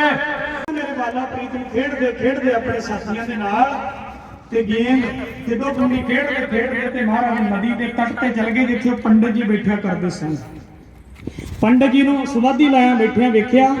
ਪੰਡਿਤ ਜੀ ਅੰਤਰ ਧਿਆਨ ਨੇ ਚੌਂਕੜਾ ਮਾਰਿਆ ਹੈ ਤੇ ਬਾਲਾ ਪ੍ਰੀਤਮ ਜਿਹੜੀ ਉਹ ਖੁੰਡੀ ਸੀ, ਜਿਹੜੀ ਉਹ ਗੇਂਦ ਸੀ ਨਾ, ਉਹਨੂੰ ਰੱਖ ਕੇ ਤੇ ਬਾਲਾ ਪ੍ਰੀਤਮ ਹੌਲੀ ਹੌਲੀ ਗਏ। ਅਜੇ 4 ਸਾਲ ਤੋਂ ਉੱਤੇ ਉਮਰ ਹੈ ਤੇ ਪੰਡਿਤ ਜੀ ਬੈਠੇ ਸਨ। ਪੰਡਿਤ ਜੀ ਨੇ ਜਾ ਕੇ ਕੰਧੇੜੇ ਤੇ ਚੜ੍ਹ ਕੇ, ਜਿੱਦਾਂ ਆਪਾਂ ਲੱਕ ਤੇ ਚੜ੍ਹ ਜਾਂਦੇ ਕਿਸੇ ਦੇ, ਲੱਕ ਤੇ ਚੜ੍ਹ ਕੇ ਬਾਲਾ ਪ੍ਰੀਤਮ ਗੁਰੂ ਗੋਬਿੰਦ ਰਾਏ ਪਾਤਸ਼ਾਹ ਨੇ ਤੇ ਪੰਡਿਤ ਜੀ ਦੀਆਂ ਅੱਖਾਂ ਦੇ ਉੱਤੇ ਹੱਥ ਰੱਖ ਲਿਆ। ਕੰਧੇੜੇ ਚੜ੍ਹ ਕੇ ਮਗਰੋਂ ਦੀ ਹੱਥ ਰੱਖ ਕੇ ਤੇ ਪੰਡਿਤ ਸ਼ਿਵਦੱਤ ਦੇ ਕੰਨ ਦੇ ਵਿੱਚ ਇੱਕ ਆਵਾਜ਼ ਮਾਰੀ, ਬਾਬਾ ਜੀ ਝਾਕ। ਦੂਜਾ ਵਚਨ ਫੇਰ ਬਾਬਾ ਜੀ ਝਾਕ। ਤੀਜਾ ਵਚਨ ਫੇਰ ਬਾਬਾ ਜੀ ਝਾਕ। ਪੰਡਿਤ ਜੀ ਨੇ ਵੇਖਿਆ ਵੀ ਮੇਰੀਆਂ ਅੱਖਾਂ ਦੇ ਹੱਥ ਕਿੰਨੇ ਰੱਖਿਆ ਹੈ, ਮੇਰੇ ਕੰਧੇੜੇ ਪਿੱਛੋਂ ਲੱਕ ਤੇ ਕੌਣ ਚੜਿਆ ਹੈ। ਇਤਿਹਾਸ ਲਿਖਿਆ ਹੈ ਜਦੋਂ ਪੰਡਿਤ ਜੀ ਨੇ ਹੱਥ ਫੜੇ ਤੇ ਲੱਗਿਆ ਬੱਚੇ ਦੇ ਹੱਥ ਨੇ, ਤੇ ਜਦੋਂ ਪੰਡਿਤ ਜੀ ਨੇ ਹੱਥ ਫੜ ਕੇ ਪਿਛਾਂਹ ਕੀਤਾ ਤੇ ਇਤਿਹਾਸ ਦੇ ਵਚਨ ਕਹਿੰਦੇ ਜਦ ਬਾਲਾ ਪ੍ਰੀਤਮ ਨੱਕ ਤੋਂ ਉੱਤਰ ਕੇ ਤੇ ਅਗਲੇ ਪਾਸੇ ਆਏ ਨਾ, 84 ਸਾਲ ਹੋ ਗਏ ਸੀ ਜਿਸ ਰਾਮ ਜੀ ਦੀ ਉਪਾਸਨਾ ਕਰਦਿਆਂ ਨੂੰ, ਤੇ ਬਾਲਾ ਪ੍ਰੀਤਮ ਦੇ ਵਿੱਚੋਂ ਪੰਡਿਤ ਸ਼ਿਵਦੱਤ ਨੂੰ ਰਾਮ ਜੀ ਦੇ ਦਰਸ਼ਨ ਹੋ ਗਏ। 84 ਸਾਲ ਦੀ ਉਮਰ ਹੈ, ਹੱਡੀਆਂ ਜਿਹੜੀਆਂ ਚਮੜੇ ਨੂੰ ਛੱਡਦੀਆਂ ਜਾਂਦੀਆਂ ਨੇ। 4 ਸਾਲ ਦੀ ਉਮਰ ਹੈ, ਸਾਹਮਣੇ ਬਾਲਾ ਪ੍ਰੀਤਮ ਗੁਰੂ ਗੋਬਿੰਦ ਰਾਏ ਖੜੇ ਨੇ ਤੇ ਪੰਡਿਤ ਜੀ ਨੂੰ ਰਾਮ ਜੀ ਦੇ ਜਿਹਨੂੰ ਦਰਸ਼ਨ ਹੋਏ ਤੇ ਪੰਡਿਤ ਸ਼ਿਵਦੱਤ ਉੱਠ ਕੇ ਰਾਮ ਤੋਂ ਗੋਬਿੰਦ ਤੋਂ ਤੇ ਅੱਲਾ ਤੋਂ ਤੇ ਗੌੜ ਤੋਂ ਲੜੀ ਜਾਂਦਾ। ਕਿਤੇ ਇਹਨਾਂ ਵਿਚਾਰਾਂ ਨੂੰ ਸਮਝੀਏ ਅਸੀਂ। ਅਵਤਾਰ ਕਿਸੇ ਦਾ ਵੰਡਿਆ ਨਹੀਂ ਹੁੰਦਾ, ਸ਼ਹੀਦ ਕਿਸੇ ਧਰਮ ਦਾ ਵੰਡਿਆ ਨਹੀਂ ਹੁੰਦਾ। ਜਿਹੜਾ ਸ਼ਹੀਦ ਹੈ ਸਾਰੀ ਖਲਕਤ ਦਾ ਸਾਂਝਾ ਹੈ। ਜਿਹਨੂੰ ਦਰਸ਼ਨ ਦਿੱਤੇ ਤੇ ਸੱਚੇ ਪਾਤਸ਼ਾਹ ਨੇ ਨਿਹਾਲ ਕੀਤਾ ਤੇ ਪੰਡਿਤ ਜੀ ਨੇ ਉਹਨਾਂ ਨੂੰ ਉਸ ਸਮੇਂ ਦੱਸਦੇ ਆ ਉੱਥੋਂ ਜੋ ਵੀ ਮੰਦਿਰ ਦੇ ਵਿੱਚ ਪ੍ਰਸ਼ਾਦ ਸੀ ਉਹ ਪ੍ਰਸ਼ਾਦ ਛਕਾਇਆ ਤੇ ਬਾਲਾ ਪ੍ਰੀਤਮ ਨੂੰ ਚਰਨ ਫੜ ਕੇ ਕਹਿੰਦੇ ਮਹਾਰਾਜ ਜਦੋਂ ਵੀ ਮੈਂ ਯਾਦ ਕਰਾਂ ਕਿਰਪਾ ਕਰਕੇ ਦਰਸ਼ਨ ਦਿਆ ਕਰੋ। ਤੇ ਬਾਲਾ ਪ੍ਰੀਤਮ ਨੇ ਰੋਜ਼ ਜਾਣਾ, ਪੰਡਿਤ ਜੀ ਨੇ ਰੋਜ਼ ਬੈਠਣਾ ਤੇ ਮਹਾਰਾਜ ਨੇ ਜਾ ਕੇ ਲੱਕ ਤੇ ਚੜ ਜਾਣਾ, ਅੱਖਾਂ ਦੇ ਹੱਥ ਰੱਖ ਕੇ ਤੇ ਇੱਕ ਬਚਨ ਕਹਿਣਾ, ਕਹਿੰਦੇ ਬਾਬਾ ਜੀ ਝਾਕ। ਤੇ ਅੱਗੋਂ ਪੰਡਿਤ ਜੀ ਨੇ ਕਹਿਣਾ ਮੇਰੇ ਬਾਲਾ ਪ੍ਰੀਤਮ, ਮੇਰਾ ਬਾਲਾ ਪ੍ਰੀਤਮ ਆ ਗਿਆ। ਨਿਤ ਦਰਸ਼ਨ ਦੇਣੇ। ਇੱਕ ਕੌਤਕ ਹੋਰ ਹੈ ਦੁਨੀਆ ਦੇ ਇਤਿਹਾਸ ਦੇ ਵਿੱਚ, ਇੱਕ ਗੁਰੂ ਗੋਬਿੰਦ ਸਿੰਘ ਮਹਾਰਾਜ ਐਸੀ ਹਸਤੀ ਹੈ, ਇੱਕ ਨੂੰ ਧਰਮ ਦੀ ਮਾਂ ਬਣਾਇਆ ਤੇ ਇੱਕ ਨੂੰ ਧਰਮ ਦਾ ਪੁੱਤਰ ਬਣਾਇਆ। ਅਸੀਂ ਪੁੱਤਰ ਤਾਂ ਸਾਰੇ ਹੀ ਧਰਮ ਦੇ ਗੁਰੂ ਗੋਬਿੰਦ ਸਿੰਘ ਮਹਾਰਾਜ ਦੇ, ਪਰ ਇਤਿਹਾਸ ਸਾਡਾ ਗਵਾਹ ਹੈ। ਜਦੋਂ ਬਾਲਾ ਪ੍ਰੀਤਮ ਨੂੰ ਦਰਸ਼ਨ ਦੇਣੇ ਤੇ ਮਹਾਰਾਜ ਨਿਤ ਦੇ ਕੌਤਕ ਨੇ। ਇੱਕ ਦਿਨ ਉੱਥੋਂ ਦੇ ਜਿਹੜੇ ਰਹਿਣ ਵਾਲੇ ਪੰਡਿਤ ਸ਼ਿਵਦੱਤ ਨੇ ਤੇ ਰਾਣੀ ਮੈਣੀ ਤੇ ਰਾਜਾ ਹਰੀ ਚੰਦ ਮੈਣੀ ਜਿਹੜਾ ਉੱਥੋਂ ਦਾ ਸੀ, ਉਹਨਾਂ ਦੀ ਉਮਰ ਵੀ ਬਹੁਤ ਸ਼ਿਕਾਰ ਕੀਤੀ ਬੰਦਗੀ ਵਾਲੇ ਮਹਾਂਪੁਰਸ਼ਾਂ ਨੂੰ। ਤੇ ਮਹਾਂਪੁਰਸ਼ ਕਹਿੰਦੇ ਰਾਣੀ ਤੇਰੇ ਮਸਤਕ ਦੇ ਉੱਤੇ ਜਿਹੜਾ ਤੇਰਾ ਮੱਥਾ ਦੱਸਦਾ ਅੰਦਰੋਂ ਬੜੀ ਦੁਖੀ ਹੈ, ਕੀ ਗੱਲ ਹੈ। ਰਾਣੀ ਮੈਣੀ ਨੇ ਪੰਡਿਤ ਸ਼ਿਵਦੱਤ ਨੂੰ ਕਿਹਾ, ਕਹਿੰਦੇ ਬਾਬਾ ਜੀ ਸਾਰਾ ਕੁਝ ਹੈ, ਰਾਜ ਭਾਗ ਹੈ, ਪਰ ਰਾਜ ਭਾਗ ਨੂੰ ਸਾਂਭਣ ਵਾਲਾ ਘਰ ਦੇ ਅੰਦਰ ਪੁੱਤਰ ਨਹੀਂ ਹੈ। ਤੇ ਕਿਰਪਾ ਕਰੋ ਤੁਸੀਂ ਅੱਲਾ ਦੇ ਨੂਰ ਹੋ, ਅੱਲਾ ਅੱਗੇ ਬੇਨਤੀ ਕਰੋ ਮੇਰੀ ਗਰੀਬਣੀ ਦੇ ਘਰ ਵੀ ਪੁੱਤਰ ਹੋ ਜਾਵੇ। ਪੰਡਿਤ ਸ਼ਿਵਦੱਤ ਨੇ ਰਾਣੀ ਮੈਣੀ ਨੂੰ ਜਿਹੜੇ ਬਚਨ ਕਹੇ, ਕਹਿੰਦੇ ਰਾਣੀ ਕਿਹੜੇ ਅੱਲਾ ਦੇ ਅੱਗੇ ਅਰਦਾਸਾਂ ਕਰਨ ਦੀ ਬੇਨਤੀ ਕਰਦੀ ਆ, ਜਿਸ ਅੱਲਾ ਦੀ ਗੱਲ ਕਰਦੀ ਆ ਉਹਦੇ ਪਟਨੇ ਦੀਆਂ ਗਲੀਆਂ ਦੇ ਵਿੱਚ ਅੱਲਾ ਖੇਡਦਾ ਫਿਰਦਾ ਹੈ। ਜਿਸ ਅੱਲਾ ਦੇ ਅੱਗੇ ਤੂੰ ਅਰਦਾਸ ਦੀ ਗੱਲ ਕਰਦੀ ਆ ਤਾਂ ਪਟਨੇ ਦੀਆਂ ਗਲੀਆਂ 'ਚ ਖੇਡਦਾ ਫਿਰਦਾ। ਕਹਿੰਦੇ ਕੌਣ? ਕਹਿੰਦੇ ਬਾਲਾ ਪ੍ਰੀਤਮ। ਕਹਿੰਦੇ ਕੌਣ ਬਾਲਾ ਪ੍ਰੀਤਮ? ਕਹਿੰਦੇ ਗੁਰੂ ਤੇਗ ਬਹਾਦਰ ਮਹਾਰਾਜ ਦੇ ਸਾਹਿਬਜ਼ਾਦੇ ਗੁਰੂ ਗੋਬਿੰਦ ਰਾਏ, ਉਹਨਾਂ ਨੂੰ ਆਪਣੇ ਘਰ ਦੇ ਵਿੱਚ ਬੁਲਾ, ਜਿਹੜੀ ਚੀਜ਼ ਮੰਗੇਂਗੀ ਉਹ ਚੀਜ਼ ਤੈਨੂੰ ਮਿਲ ਜਾਊਗੀ। ਰਾਣੀ ਮੈਣੀ ਨੇ ਆਪਣੇ ਮਨ ਦੇ ਵਿੱਚ ਧਾਰਨ ਕਰ ਲਿਆ, ਕਹਿੰਦੇ ਅਰਦਾਸ ਕਰੀ ਉਹ ਜ਼ਰੂਰ ਆਉਣਗੇ, ਸਤਿਗੁਰੂ ਜ਼ਰੂਰ ਆਉਂਦਾ ਹੈ। ਅੱਜ ਅਸੀਂ ਇੱਥੇ ਬੈਠੇ ਆ ਨਾ ਤੇ ਮਹਿਸੂਸ ਕਰਿਓ ਗੁਰੂ ਗੋਬਿੰਦ ਸਿੰਘ ਸੱਚੇ ਪਾਤਸ਼ਾਹ ਸਾਡੇ ਵਿੱਚ ਨੇ, ਅਸੀਂ ਤਾਂ ਕਰਕੇ ਚੜ੍ਹਦੀ ਕਲਾ ਦੇ ਵਿੱਚ ਬੈਠੇ ਆ। ਰਾਣੀ ਮੈਣੀ ਨੇ ਘੁੰਗਣੀਆਂ ਦਾ ਪ੍ਰਸ਼ਾਦ ਤਿਆਰ ਕੀਤਾ, ਬੈਠ ਗਈ ਨੇਤਰ ਬੰਦ ਕਰਕੇ ਤੇ ਅਰਦਾਸ ਬੇਨਤੀ ਕਰਨ ਲੱਗ ਪਈ। ਤੇ ਸਤਿਗੁਰੂ ਦੀ ਬਾਣੀ ਕਹਿੰਦੀ ਬਿਰਥੀ ਕਦੇ ਨਾ ਹੋਵਈ ਜਨ ਕੀ ਅਰਦਾਸ, नानक जोर गोविंद का पूर्ण गुणतास। दुआ मंजूर होती है जब दिल से होती है। ਜਦੋਂ ਦਿਲ ਤੋਂ ਦੁਆ ਹੁੰਦੀ, ਰਾਣੀ ਮੈਣੀ ਅੱਖਾਂ ਬੰਦ ਕਰਕੇ ਬੈਠ ਗਈ ਤੇ ਬਾਲਾ ਪ੍ਰੀਤਮ ਦੇ ਚਰਨਾਂ 'ਚ ਅਰਦਾਸ ਕਰਨ ਲੱਗ ਪਈ। ਤੇ ਬਾਲਾ ਪ੍ਰੀਤਮ ਘਰੋਂ ਆਪਣੇ ਸਾਥੀਆਂ ਨੂੰ ਲੈ ਕੇ ਤੇ ਖੇਡਣ ਲਈ ਨਿਕਲੇ ਨੇ। ਖਿੱਦੋ ਤੇ ਖੁੰਡੀ ਲੈ ਕੇ ਖੇਡਦੇ ਗਲੀ 'ਚ ਰਾਣੀ ਮੈਣੀ ਦੇ ਦਰਵਾਜ਼ੇ ਅੱਗੇ ਆ ਕੇ ਤੇ ਇਤਿਹਾਸ ਕਹਿੰਦਾ ਹੈ ਮਹਾਰਾਜ ਨੇ ਜਿਹੜੀ ਉਹ ਖਿੱਦੋ ਸੀ ਨਾ, ਮਹਾਰਾਜ ਨੇ ਜ਼ੋਰ ਦੀ ਖੁੰਡੀ ਮਾਰੀ ਤੇ ਜਿਹੜੀ ਉਹ ਗੇਂਦ ਸੀ, ਜਿਹੜੀ ਖਿੱਦੋ ਸੀ, ਉਹ ਰਾਣੀ ਮੈਣੀ ਦੇ ਦਰਵਾਜ਼ਾ ਟੱਪ ਕੇ ਤੇ ਘਰ ਦੇ ਅੰਦਰ ਆ ਕੇ ਡਿੱਗ ਪਈ।